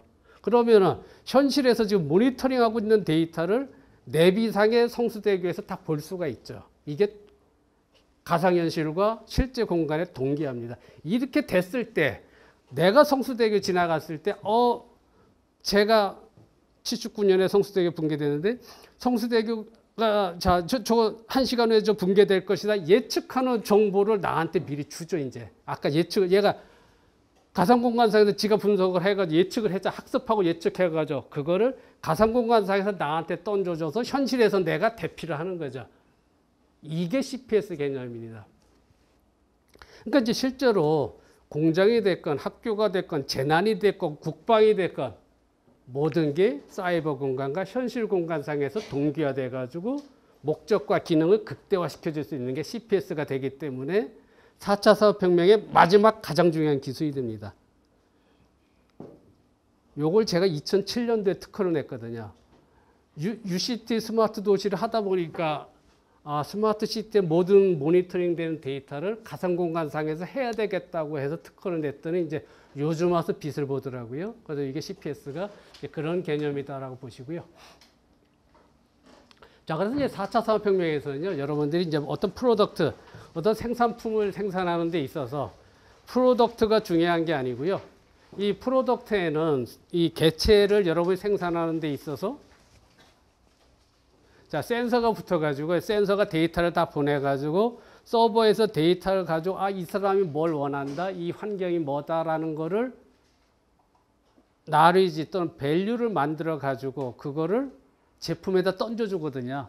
그러니까 어떤 제품에 센서가 붙었고 데이터를 해석해가지고 서비스가 합쳐지죠. 그래서 4차 산업혁명에 있어서 가장 중요한 개념은 이 프로비스라는 개념입니다. 그러니까 4차 산업혁명에서 모든 대상은 프로덕트가 아니라 서비스가 융합된 그 서비스는 그 프로덕트에 센서가 붙었기 때문에 거기서 소비자가 원하는 서비스와 밸류를 합쳐가지고 프로덕트에 합쳐지거든요. 그래서 4차 산업혁명의 상품 형태는 바로 프로비스 형태다. 프로덕트와 서비스가 합쳐져서 하드웨어와 소프트웨어가 합쳐진 그런 상태가 된다고 보시면 되고요. 자, 여기 4차 산업혁명 사례들입니다. 그러니까 그게 무슨 얘기냐면 프로덕트와 서비스가 합쳐지면 무슨 얘기냐면 여러분 한 예로 캐터필러라는 회사를 한 예를 드리겠습니다. 가장 잘하고 있는 회사 중에 하나거든요. 자, 캐터필러 중장비 회사죠. 이제 중장비를 파는 거는 이거 공짜로 줘도 돼요. 이 중장비는 우리가 트레일러라든가 어떤 불도저라든가 이런 거 공짜로 줘도 된다네. 하드웨어는 중요한 게 아니라는 얘기고요. 자, 이 불도저를 통해서 불도저를 어떤 사장님이 사셨다면은 이 사장님이 불도저를 운전하지는 않잖아요. 그죠? 이 중장비를 갖다가 아프리카 중동에다 팔아놨어도 쟤들의 고장 상태, 운영 상태 모든 것들을 갖다 스마트폰을 통해서 정보를 다 받거든요. 그래서 운영 수익이 얼마나 되고 고장 나면 원격으로 다 고쳐주고 이 서비스에서 피를 받는 거거든요.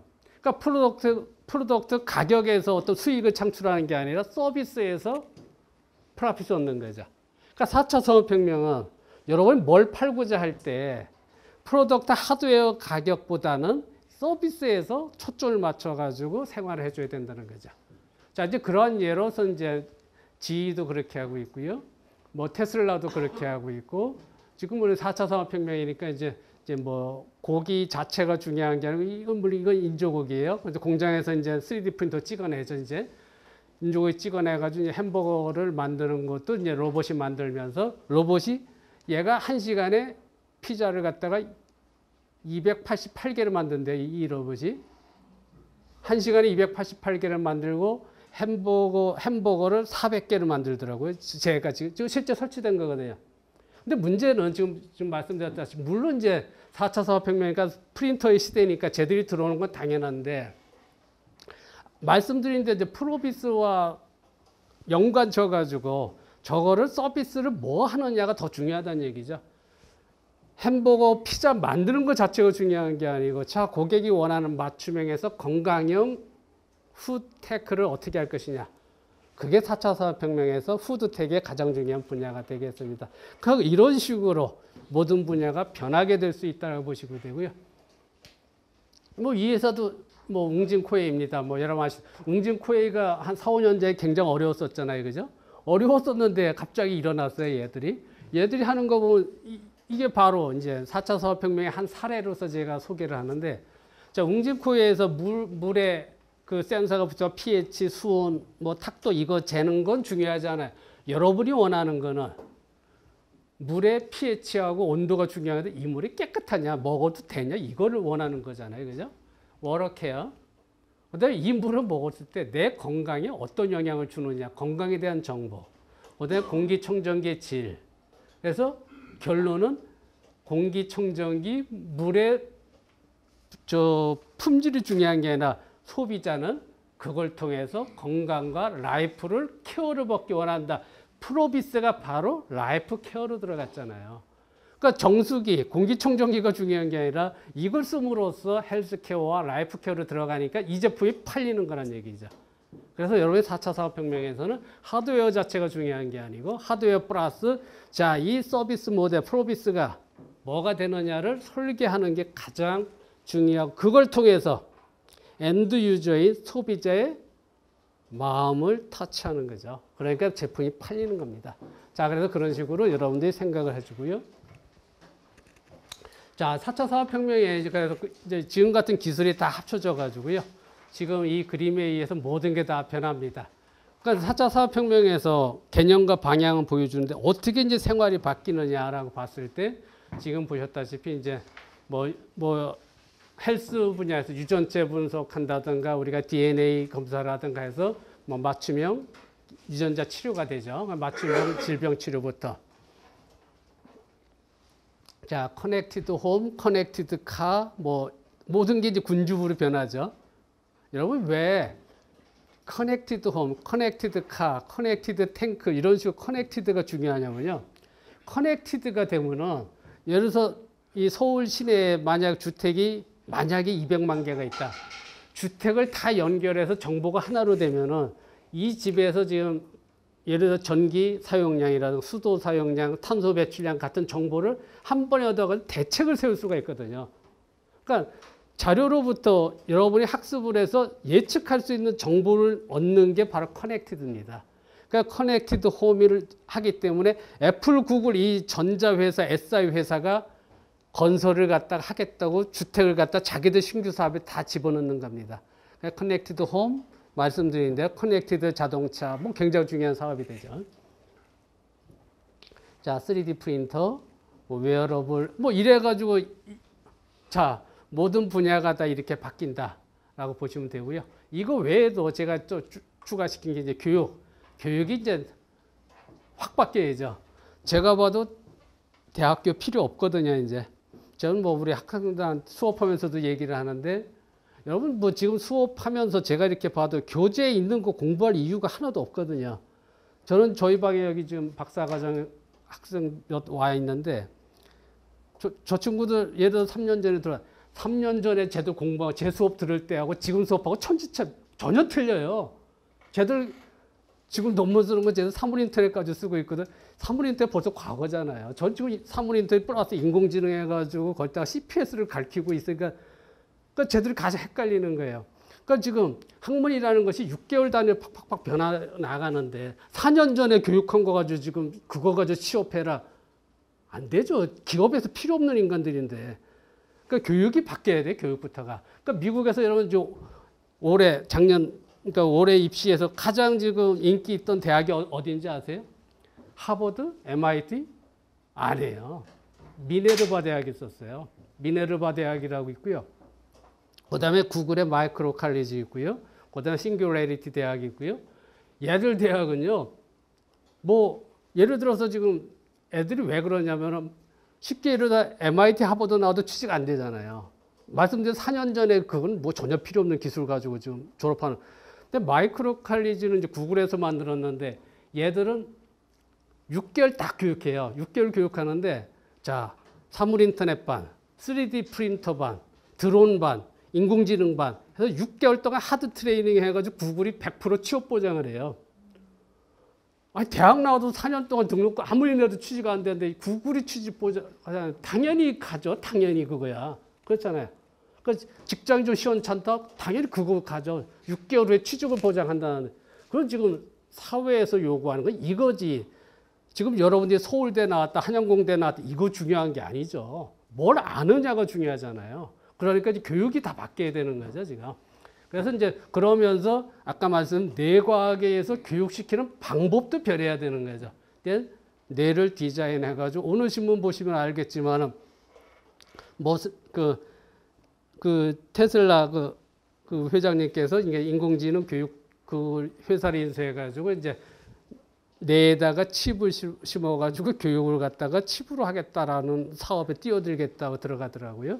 그 이제 브레인 디자인, 그러니까 여러분들이 이제 공부 안 하셔도 USB만 딱 꽂으면은 딱 되는 그런 시대가 가능할 것 같습니다. 저는 이제 뇌과학도 공부를 하고 있기 때문에 그게 불가능한 얘기는 아니고요. 지금 저희들이 가지고 있는 기술로서 여러분 생각을 읽어낼 수가 있거든요. 생각을 읽어내고 예를 들어서 여러분들 저 러시아가 소치 올림픽 때 도핑 많이 했다, 그죠?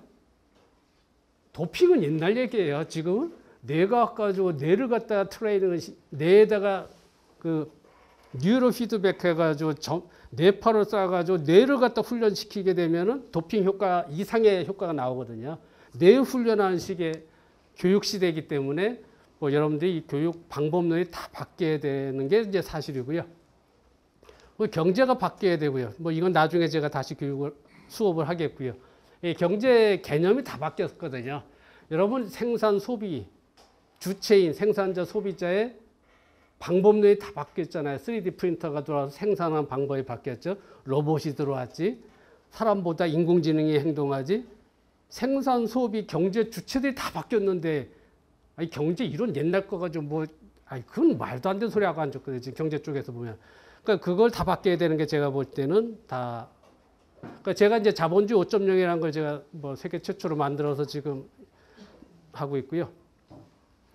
뭐 국방 뭐 가장 재미난 시나리오죠. 근데 국방을 제가 이제 연구를 뭐 상당히 저도 많이 했는데 국방을 해보니까요. 지금 사실 북한의 원자력 핵에 대해서는 걱정할 이유가 하나도 없거든요. 국방을 이제 하는 사람들이 이제 제 입장에서 보면 왜 그러느냐. 이게 지금 전쟁이라는 게 여러분 제일 처음에 원시인들이 뭐 가지고 싸웠어요? 나무 돌 가지고 싸우다가 그렇게 싸우는데 웬 부족이 총동기 철기 칼 가지고 전쟁하면 전쟁 다 이겼잖아요. 그게 전쟁 1.0입니다. 총칼로 싸우는데 아니 폭탄이 들어와서 화약이 들어와? 그것도 전쟁 2.0이죠. 아니 폭탄으로 싸우고 하는데 원자폭탄이 떠져야 전쟁이 게임이 끝이잖아요. 전쟁 3.0입니다. 지금은 킬러 로봇의 시대거든요. 드론과 로봇이 아까 말씀드린 100대, 200대가 네트워크 돼가지고 인공지능으로 지금 영국의 드론이 나와 있는데요. 여러분 드론 지금 여러분들 해보셨겠지만 저도 물론 해봅니다만 드론은 지금 사람이 컨트롤 하잖아요. 절대가 인공지능을 집어넣어가지고 영국에서 나온 드론은요. 지가 알아서 찾아가고 지가 알아서 하는데 국방에서 그걸 통해서 누구를 죽여라 하면 얘는 반드시 죽인다는 거죠. 근데 이 로봇과 드론은 원자폭탄하고 아무 상관없잖아요. 이 로봇과 드론을 100대가 네트워크 시켜가지고 북한에다 보냈다. 게임 끝나죠. 원자폭탄이 아무 상관없는 애들이니까. 그게 전쟁 4.0입니다. 그런 식으로 국방 개념이 바뀌었고 국방의 개념도 총칼로 싸우는 것뿐만 아니라 지금 우리가 일본과 중국의 경제전쟁에서도 지고 있고요. 문화전쟁에서도 지고 있거든요. 그러니까 이런 게 전쟁이란 거고 이런 게 국방이란 얘기죠. 그리고 이제 복지 개념도 이제 바뀌게 되는 사회적으로 사회 행복 차원에서 국민 만족도 높이는 그런 복지를 하는 방법론이 이제 다 바뀌어야 되거든요, 지금. 자, 이런 것들이 바뀌어야 되는 게 4차 사업혁명이다. 이게 아무리 명강이라도요, 시간을 맞춰서 끝나는 게 명강이더라고요. 저는 보통 하다 보면 20, 30분 하는데 그거를 다들 싫어하는 게 명강이가 아니더라고요. 그죠? 시간을 맞춰 끝내야 되니까 좀 서두르겠습니다. 자, 그래서 아까 저희들이 뭐 여기까지 뭐 4차 사업혁명이 여러분들이 바깥에서 어떻게 생활이 변하느냐를 얘기를 못 해요. 한두 기술만 알기 때문에 그래서 이걸 이제 다 합쳐야 되거든요. 이걸 다 합치면은 이제 사회가 이렇게 변한다는 거를 이제 알게 되고요. 그래서 이제 뭐가 중요하다는 건 이제 알게 됩니다. 자, 근데 제가 보더라도 이제 저도 이제 미치고 팔딱 뛴 게 이제 이놈 알파고였었거든요. 아니, 왜 제가 미치고 팔딱 뛰어서 얘기를 하냐면요. 여러분, 이전에는, 그러니까 작년 3월 이전만 하더라도 사물인터넷까지 열심히 했잖아요.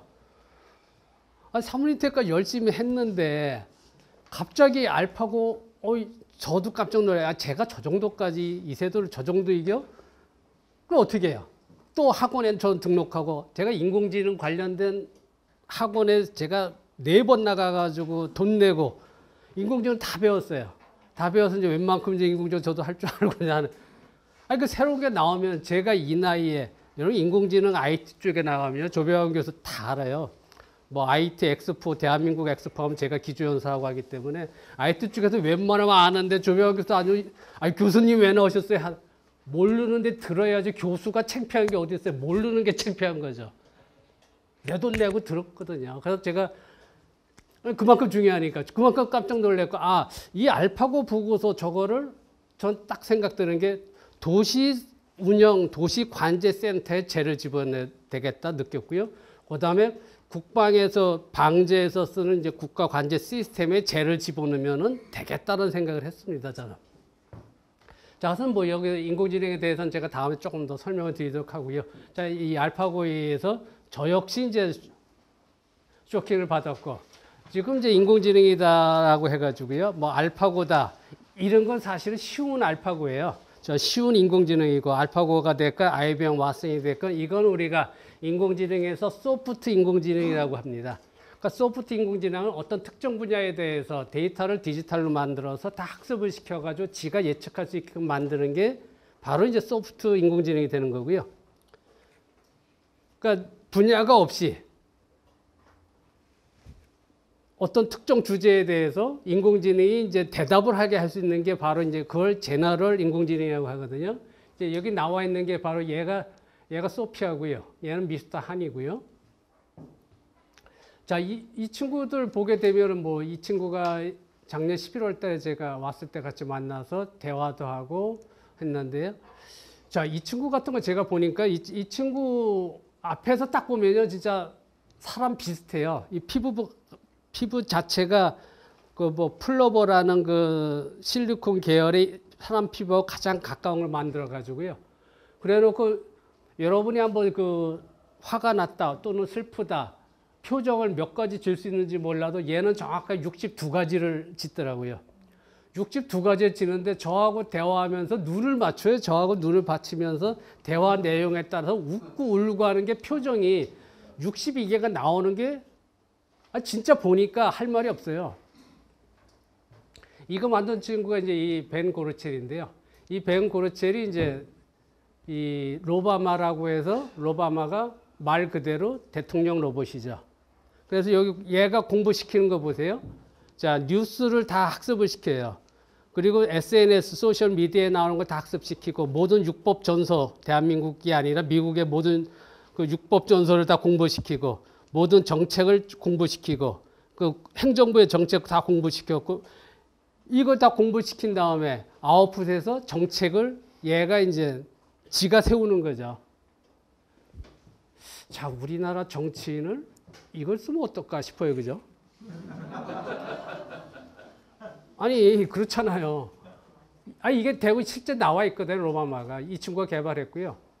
근데 이제 지금 나와 있는 거 제가 다 이제 영어로 입력하고 이제 제가 이 친구하고 대화할 때 영어로 얘기를 해야 됐었거든요. 이 친구한테 제가 물어본 게 이제 야, 너는 대한민국의 최순실에 대해서 어떻게 생각하냐 물어봤거든요. 근데 이 친구 대답이 뭐라고 했냐면은 자, 최순실이 신문에 난 걸 읽었는데 자기로서는 지금은 판단을 못 한다라고 이제 대답을 해요.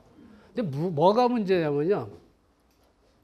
이런 대화를 계속 하는 게 사람은 대화를 하고서 2, 3일 지나면 잊어버려요. 그죠? 얘는 대화를 한 게 다 축적이 되고 그걸 또 학습해서 점점 발전한다는 게 이게 무서운 거예요. 이게. 자, 그러니까 이게 인공지능이고 이게 로봇이라는 얘기죠. 근데 문제는 이런 기술이 이제 미국이 선도를 하고 있다는 게 이제 가장 무서운 거다 그런 얘기입니다. 자, 그래서 이런 식으로 인공지능과 로봇이 이렇게 들어오는 게 바로 4차 산업혁명이다라고 보시고요. 자, 그리고 이제 인공지능에 의해서 뭐 음악이 됐건 미술이고 제가 요번 우리 이제 미국에서 공부하신 분들 좀 몇 분 계시는데 자, 미국 슈퍼볼 우리 좋아하죠. 슈퍼볼 미식 축구. 슈퍼볼 중간에 레이디 가가가 노래하면서 백댄서들이 얘가 워낙 야한 애기 때문에 백댄서들이 나와서 춤을 춰야 되는데 드론이 200대 정도였을 거예요. 자, 드론이 네트워크로 군무를 쳤었죠. 이거 동영상 되는데 시간상 빼겠습니다. 자, 보자. 여러분 지금 말씀드린 대로 우리가 어릴 때도 아니고 저 분수가 음악에 맞춰서 춤을 췄잖아요. 음악에 맞춰서 드론이 춤을 춘다. 200대가. 근데 예술과 문화에서 이제 드론이 일본과 유럽, 미국 이미 다 들어왔고 한국은 이제 초보 상태. 한두 대 가지고 놀거든요. 근데 얘들은 100대, 200대, 300대가 하는데 무서운 건 아까 말씀드렸다시피 자, 드론이건 로봇이건 자, 집을 짓건 생산을 하건 하는데 개미가 생산하듯이 로봇과 드론이 100대, 20대, 1000대가 네트워크돼서 인공지능을 생산하라고 하면은 그대로 명령을 수행한다. 이 시대가 온다는 거죠. 이게 4차 산업혁명이거든요. 자, 그게 보여주는 게 이거였었다는 거고요. 자, 이건 제가 실제 이걸 해봤는데 아까 뇌과학을 제가 조금 얘기를 했는데 뇌과학에 의해서요. 여러분이 생각하는 거를 자, 여러분이 내가 이 생각을 아까 성수대교 예를 들었는데 자, 성수대교가 어떻게 생겼더라? 그거 트로스 교량으로 강으로 트로스하고 위에 슬라브를 짓고 생각을 해요. 생각하는 거를 그대로 3D 프린터가 찍어내요. 이거 지금 종로 1가에 요 기계 있거든요. 직접 해보니까 뭐 믿을 수밖에 없죠. 자, 이게 4차 산업혁명이라는 거예요. 그냥 3D 프린터 그 자체가 중요한 게 아니고 아까 말씀 경계가 허물어졌다는 얘기죠. 3D 프린터가 사물과 사람 간의 만족도에 의해서 뇌과학에 의해서 인간과 로봇, 사물과 사람 간의 경계가 허물어졌다라고 보시는 이러한 세상을 좀 여러분이 살고 계시는 거란 얘기고요. 자, 뭐 이런 거와 관련돼서는 이제 우리가 한 주 예술과 문화 시간에 한 주 동안 또 수업을 할 거고요. 자, 그러면서 이제 아까도 제가 말씀드렸다시피 이 뇌파에 의해서 여러분의 생각을 읽어내가지고 로봇의 작동까지 할 수가 있는 자, 이런 기술이 이제 MIT에서 지금 하고 있다는 얘기고요. 그래서 스마트 공장에 스마트 팩토리에 로봇을 이제 네트워킹해서 뇌파에 의해서 조정하는 그런 시대가 4차 산업혁명이다라고 보시고요. 자, 뭐 여러분도 아시다시피 이제 IBM이라든가 뭐 애플의 실이라든가 또는 뭐 마이크로소프트의 코타나라든가 애저라든가 뭐 여러 가지 지금 뭐 네이버의 파파고도 있고요. 그리고 SK텔레콤에서 누구도 있고 또 뭐 아마존의 에코 알렉사도 있고요. 그죠? 인공지능 비서들이 이제 나왔죠. 자, 인공지능 비서 나온 게 중요한 게 아니고 얘들을 여러분의 사업 분야, 여러분의 전공 분야, 여러분 제품하고 어떻게 네트워킹 하면은 다 새로운 신제품이에요. 자, 근데 신제품을 만드는 게 중요한 게 아니고 자, 엔드 유저인 소비자 또는 시민이 뭘 원할까? 프로비스가 뭘까? 이거를 디자인하는 게 전략이죠. 자, 그거를 이제 저하고 나중에 생각하면 될 것 같고요. 자, 제가 말씀드린 아까 CPS에 의해서 이제 생활이 다 바뀌죠. 이제 생활 속에서 여러분들이 가상 공간과 융복합 돼 가지고 웨어러블 기기에 의해서 여러분이 원하는 정보를 다 던져주는 거죠. 그러니까 뭐 어떤 사람이 기계치다. 그래서 차가 고속도로 가는데 차가 고장났다.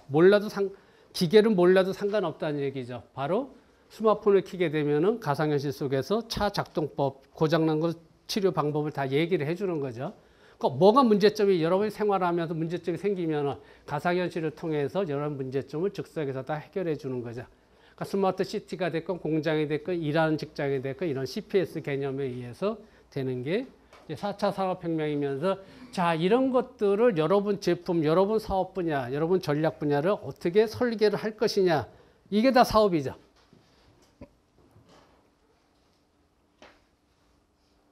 자, 그래서 이제 박물관 같은 것도 현실에서 자, 박물관에 갔더니 뭐 어떤 역사적 굉장히 뭐 이런 좋은 유물이 있었다고 했을 때 그 이야기를 같이 가상현실을 통해서 같이 볼 수가 있는 거죠.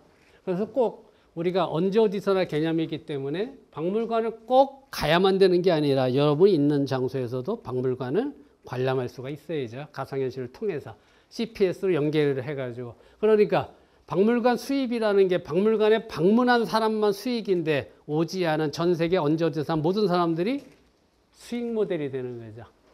자, 이런 거 설계를 누가 어떻게 하느냐가 이제 중요한 거 되는 거죠. 관광객이 온다, 유커가 온다, 안 온다가 중요한 게 아니란 얘기죠. 방법론이 바뀌기 때문에.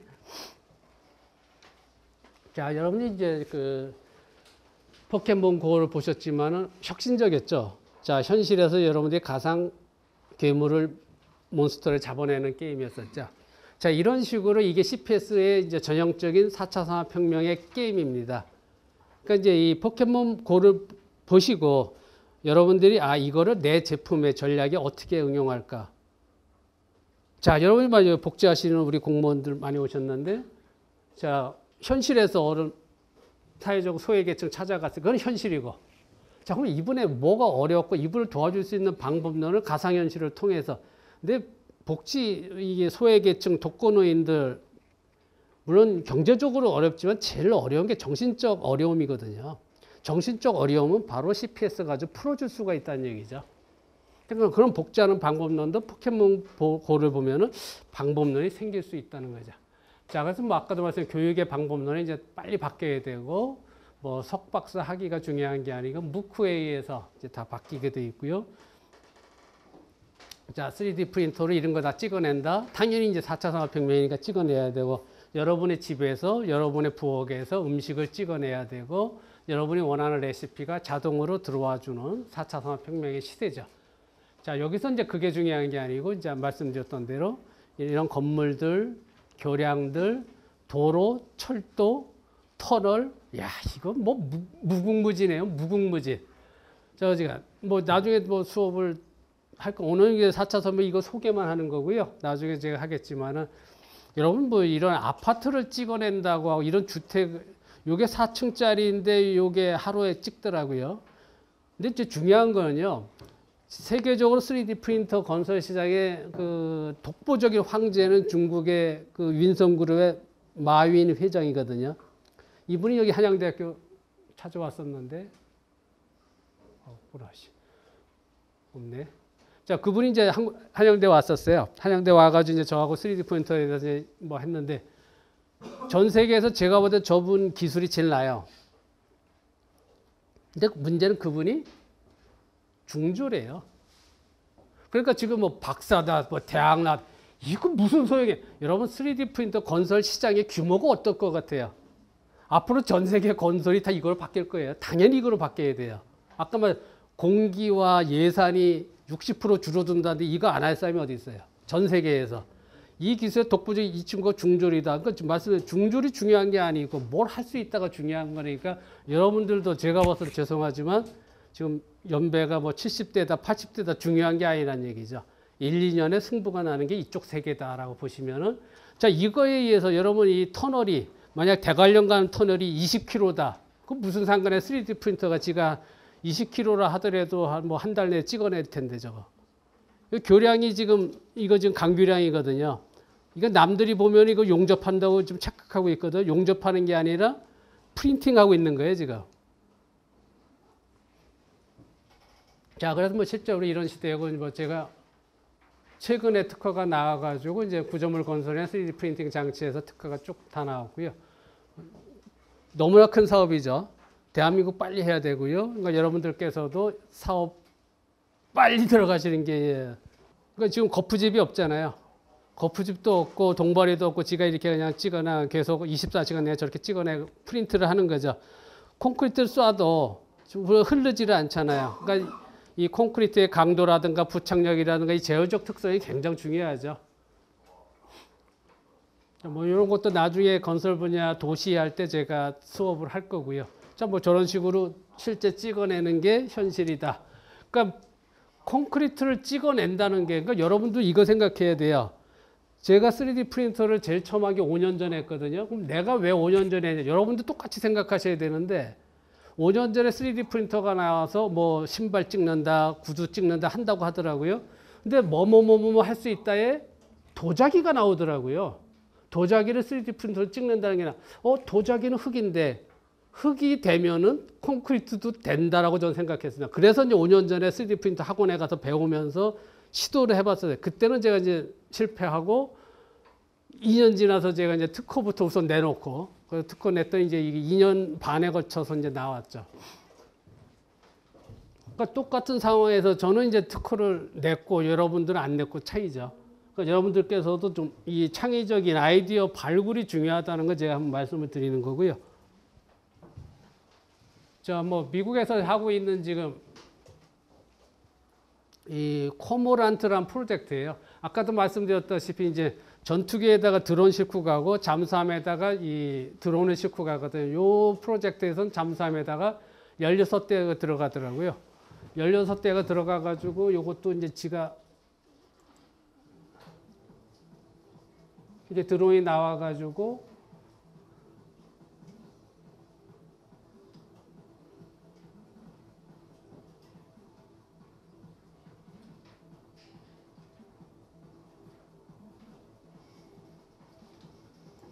자, 뭐 이런 식으로 하는데 얘들한테 인공지능을 집어넣으면 지가 또 알아서 한다는 게 더 웃기는 거죠, 이제. 자, 그런 시대다라고 좀 여러분들 보시고요. 자, 그래서 뭐 할 거는 많이 있지만은 좀 넘어가고요. 나중에 또 수업을 할 거니까 오늘 그냥 이런 서비스들이 가능하다. 또 이런 것들을 우리가 10주 동안 공부할 것이다라고 정도만 알고서 넘어가겠습니다. 자, 그리고 이제 이런 이 4차 산업혁명이건 사물 인터넷에 가장 중요한 건 센서가 되고요. 자, 이것들이 실패한 이유가 대한민국이 실패한 게 이제 센서 때문에 실패했거든요. 근데 대한민국만 실패한 게 아니고 미국도 실패했어요. USN, 유비쿼트 센스 네트워크 할 때. 그 이유는 이제 수업할 때 제가 설명드리고요. 그래서 이제 그 실패한 거를 실패했다고만 말하면 안 되고 대책을 내놔야죠. 그래서 제가 특허를, 이 센서 관련해서 특허를 이제 5개를 가지고 있죠. 그래서 이제 물 속에서도 되고 땅 속에서도 되고 지능형 센서 이게 제일 중요하고요.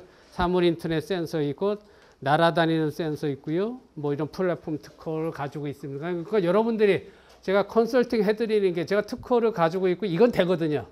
US는 안 됐지만 여러분이 되게끔 컨설팅을 해주겠다는 거죠.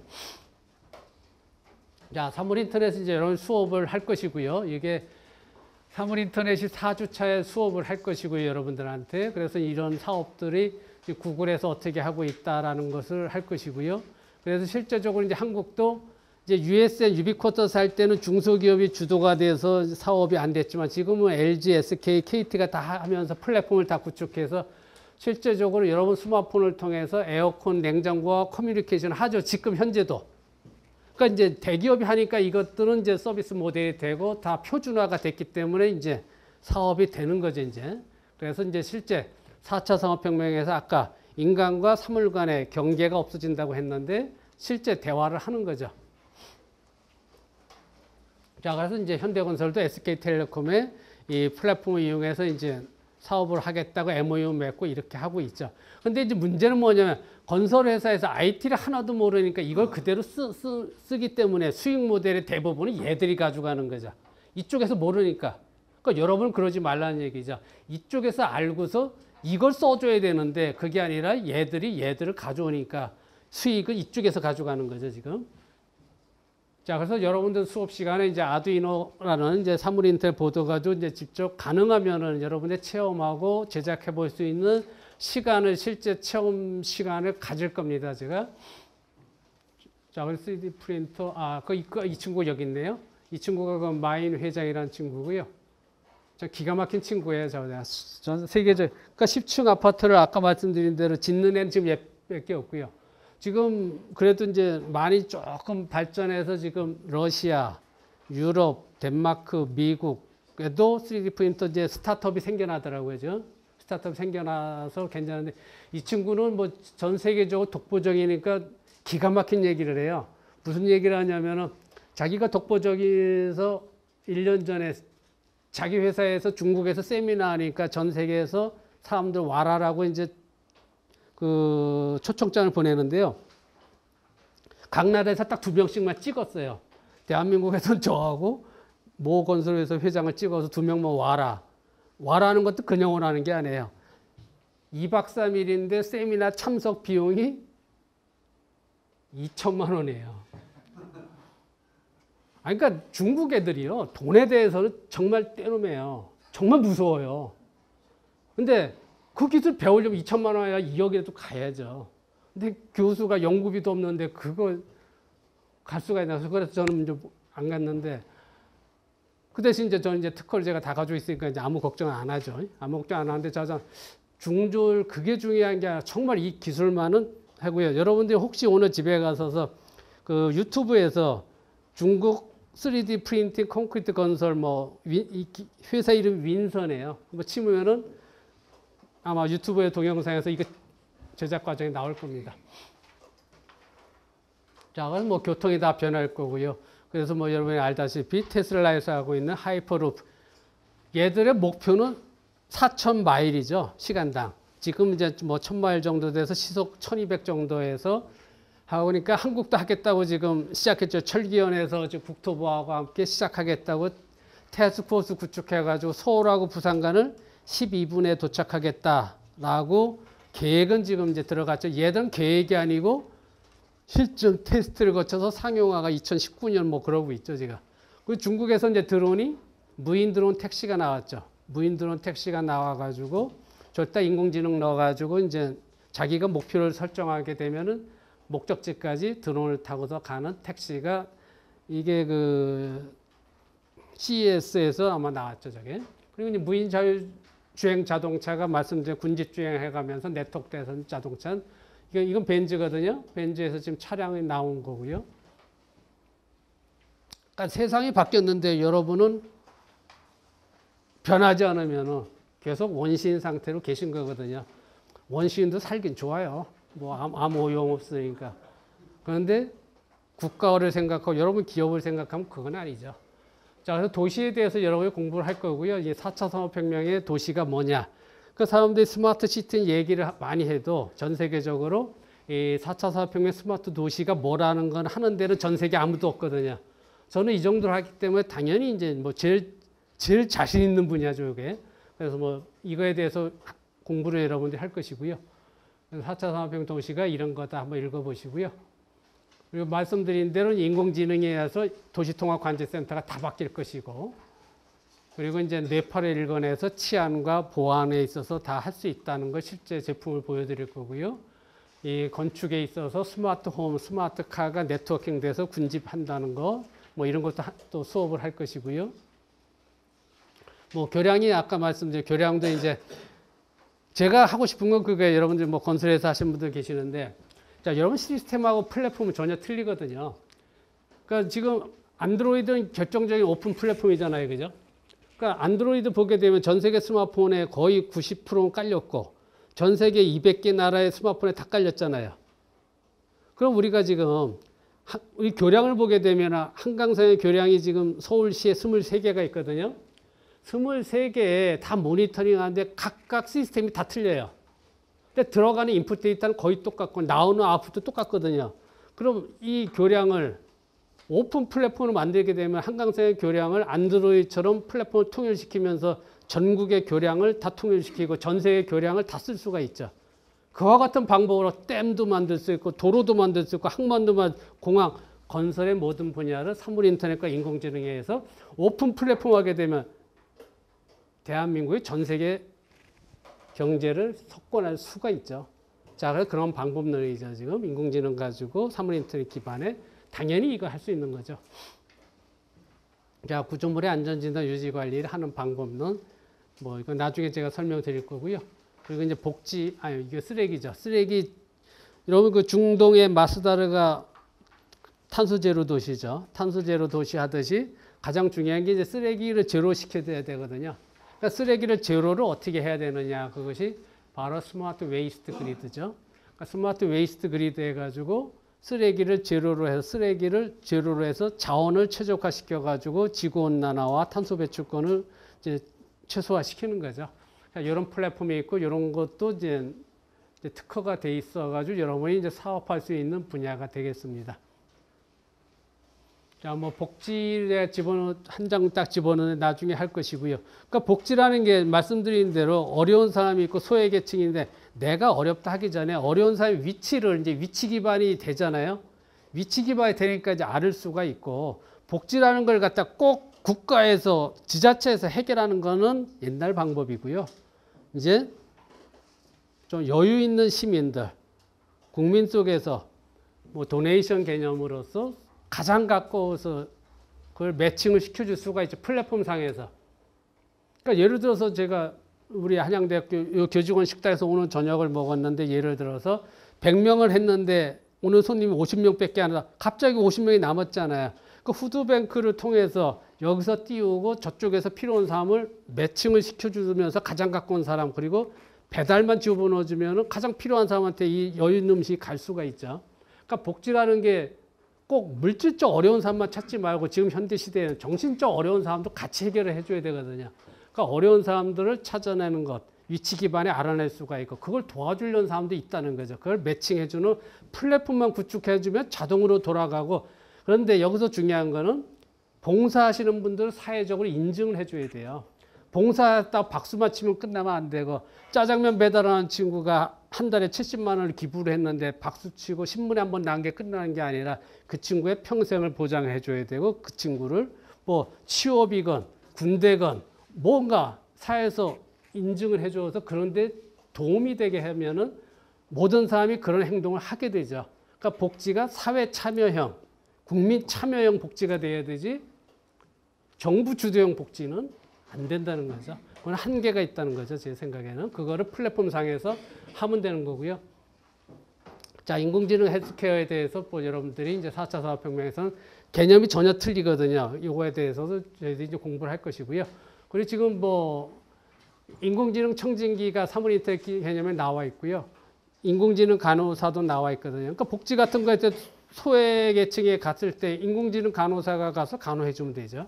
자, 우리가 이런 개념으로 뭐 지금 뭐 신문에 나왔다시피 챗봇에 의해서 여러분 경제가 됐건 정치가 됐건 뭐가 됐건 어드바이스를 할 수가 있고요. 뭐 가상현실 예술과 문화에서 이제 들어와서 모든 게 바뀌는 거. 이것도 이제 지금 이렇게 넘어가는 이유는요. 이걸 가지고 다 수업을 나중에 하니까 이런 거 하겠다는 거 보여주는 겁니다. 그냥 그러면서 4차 산업혁명의 생활이 이렇게 변한다는 걸 보여주는 거거든요.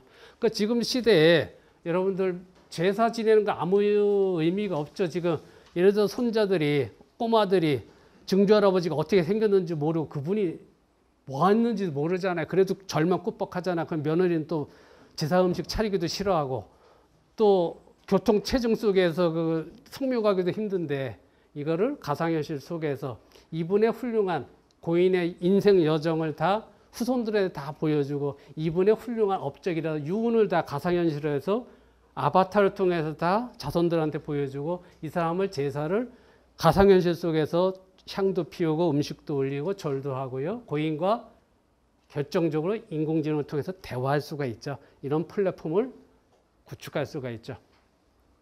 이것도 제가 특허를 가지고 있거든요. 미래 제가 볼 때 가장 중요한 사업 중에 하나가 됩니다. 자, 뭐 그래서 가상사이버 묘지 제사 뭐 쭉쭉쭉 해서 쭉 이런 특허들이 있다는 걸 보여주고요.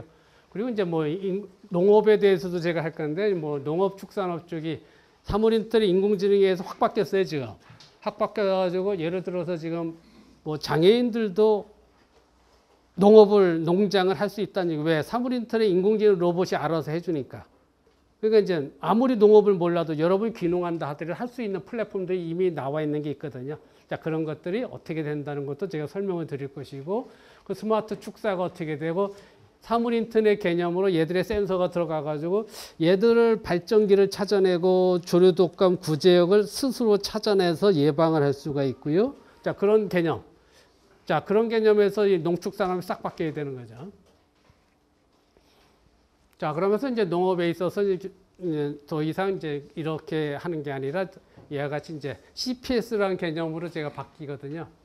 자, 그러니까 여러분이 만약에 지금 농업의 개념에서는 얘를 생산해서 얘를 파는 게 수익이거든요. 그런데 가상공간과 연결시켜서 전 세계 소비자를 같이 생산하는 거죠. 그러면서 참여한 소비자의 감성을 키워주면서 같이 재배를 하면서 그 수익이 들어오는 거죠. 이거 파는 거 수익 별도로 가상공간상에서 가상농부들을 구축하는, 그래서 농업 개념이 바뀌면서 바다 농업에서 이제 이런 플랫폼으로 바뀌고 이제 주택 도시 농업이 이런 식으로 바뀐다는 얘기입니다. 자, 그래서 이제 캠핑도 바뀌게 되고요. 캠핑이 이제 그냥 농촌에 가서 간단히 그렇게 하는 게 아니라 뭐 과학기술부터 모든 분야가 캠핑 분야에서 아까 말씀드린 경계가 허물어지기 때문에 캠핑의 방법론이 바뀌어야 된다라고 보시면 되고요. 자, 그래서 이제 결론적으로 이제 자, 이 친구가 지금 나이가 몇이에요, 지금? 자, 이 친구가 시작한 게 이 친구 대학 중퇴잖아요, 그죠? 대학 중퇴고 대학 2학년 때 중퇴하고 얘가 회사 만들어서 27에 2조 재산가가 됐죠, 얘가 아마. 이제 지금 뭐 127조라고 여기 써 있는데, 자, 제가 말씀드리고자 싶은 거 지금 IT라는 것은 바로 이런 거다는 거죠. 아까 중국 때도 제가 강조했지만, 그러니까 여러분 회사, 여러분 조직, 여러분 기관, 대한민국 자체가 마인드 바꿔 올바른 방향만 세우면 이렇게 될 수 있다라고 다시 한번 여러분들한테 강조를 하고요. 그래서 이제 문제는 이제 4차 산업혁명의 제 국가 발전 전략에 있어서 이런 방법입니다. 정치인들 그냥 떠들지 말고, 자, 이제 산업별로, 대한민국의 모든 산업별, 지역별, 방법론을 찾자는 거죠. 방법론은 이와 같이 좀, 지금 여러분들 우리가 국가 정책에 있어서 정부 부처에 있어 모든 위원회가 여러분들 아는 사람 지인을 통해서 다 하거든요. 그게 아니라 실적 가지고 해야 되죠. 가장 아는 사람이 해야 됩니다. 그거는. 자, 그래서 실적이 이제 이런 거 구축해가지고 이렇게 하자. 그래서 이제 오픈 플랫폼을 구축해서 국가 발전 전략을 세우자는 얘기고요. 그래서 이제 인프라 구축이 됐죠, 여기서. 그리고 그 다음에 중요한 거는 이걸 할 수 있는 인력을 빨리 배출해야 돼요. 그리고 시장을 만들어야 되고 일자리 창출하는 방법론을 쭉 여기다 적어놨습니다. 이런 식으로 해가지고 4차 산업혁명을 국가적으로 저런 식으로 해가지고 로봇과 인간, 지능화된 도시공간 속에서 공유와 나눔의 국민 복지를 실현하는 스마트 페이트리엇 그리드와 스마트 해피 그리드를 통해서 이 4차 산업혁명을 국가적으로 성공시킬 수 있다는 걸 보여드리고요. 자, 그럼 지자체로 넘어가게 되면 이제 국가가 그걸 세우게 되면 지자체는 성공하려면 일단 지자체에서 모든 지자체가 원하는 거는 실리콘밸리를 원하거든요. 실리콘밸리는 기업들이 다 가기를 원해요. 기업들이 찾아오는 도시, 생산이 되는 도시죠. 그리고 소비가 이루어지는 도시. 그래야지 소비가 살아나죠. 그러니까 생산과 소비를 살아줘서 도시 경제를 살려주는 게 4차 산업혁명의 전략을 세울 때 가장 중요한 거거든요. 자, 이거를 어떻게 설계할 거냐는 이제 지자체별 특성에 따라 다 틀려지고요.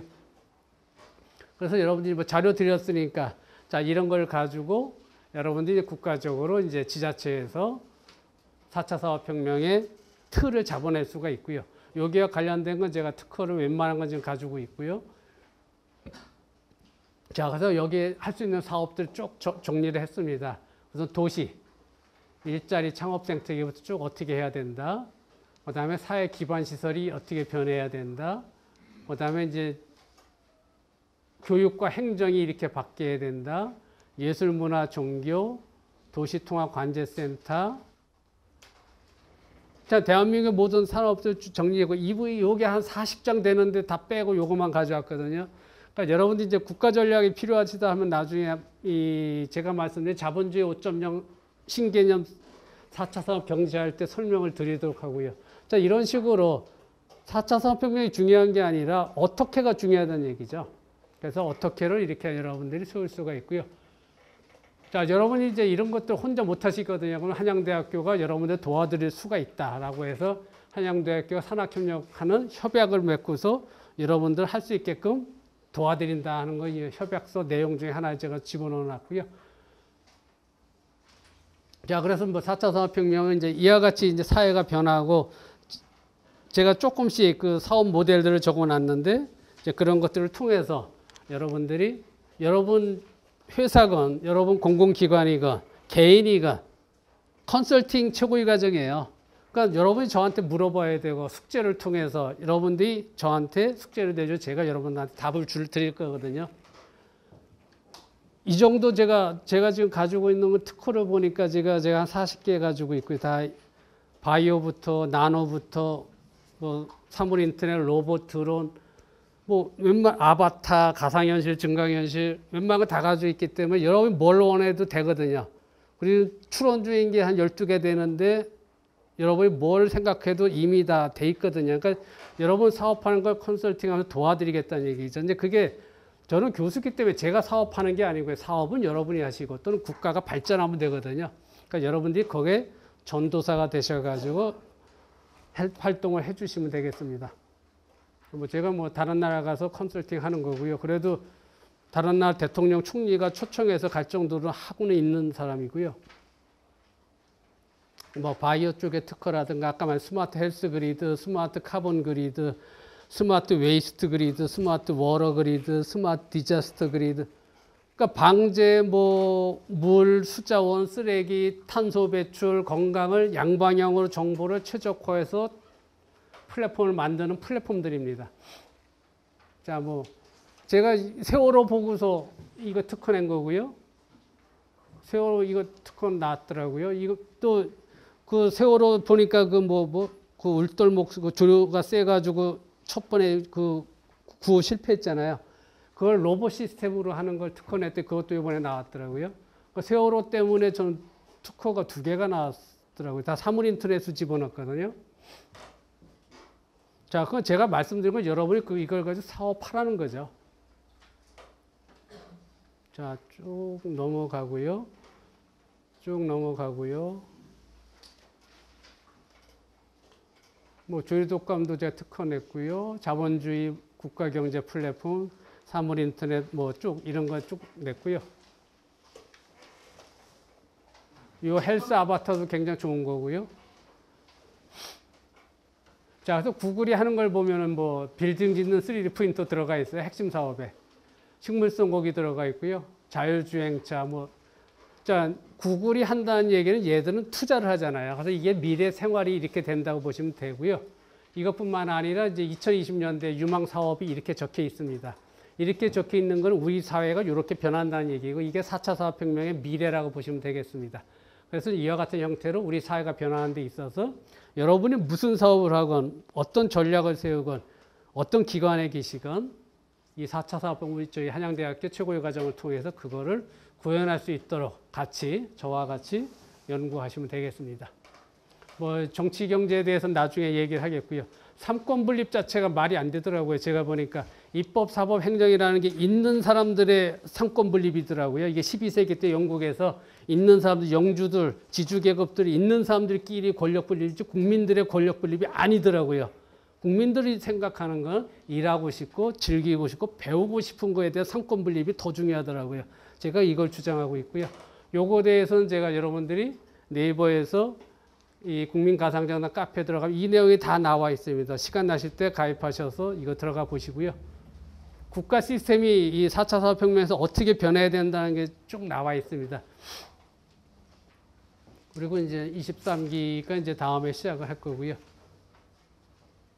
자, 그래서 제가 뭐 바라고 싶은 거는 대한민국 세계 최고 될 자신이 있거든요.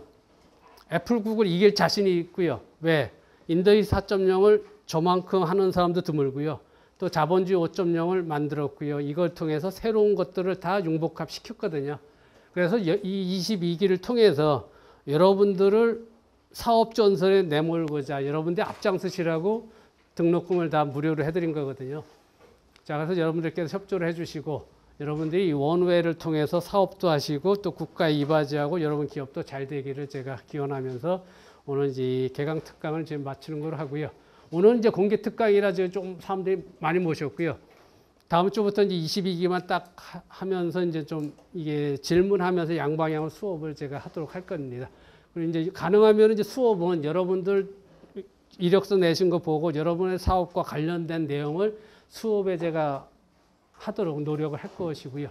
자, 그런 식으로 하고 다음 주에는 이제 원우 소개도 하고 22기 원우 소개도 하면서 조금 그렇게 하도록. 오늘은 이제 개강이니까 이렇게 끝나고 말씀드린 대로 오셨기 때문에 저는 여러분의 시간이 귀중하다고 하니까 쓸데없는 시간 갖는 거 제일 싫어해요. 여러분의 귀중한 시간이거든요. 그래서 여기서 끝나고 오늘은 가고 다음 주에 22기 정식 시작을 하도록 하겠습니다. 자, 수고하셨습니다.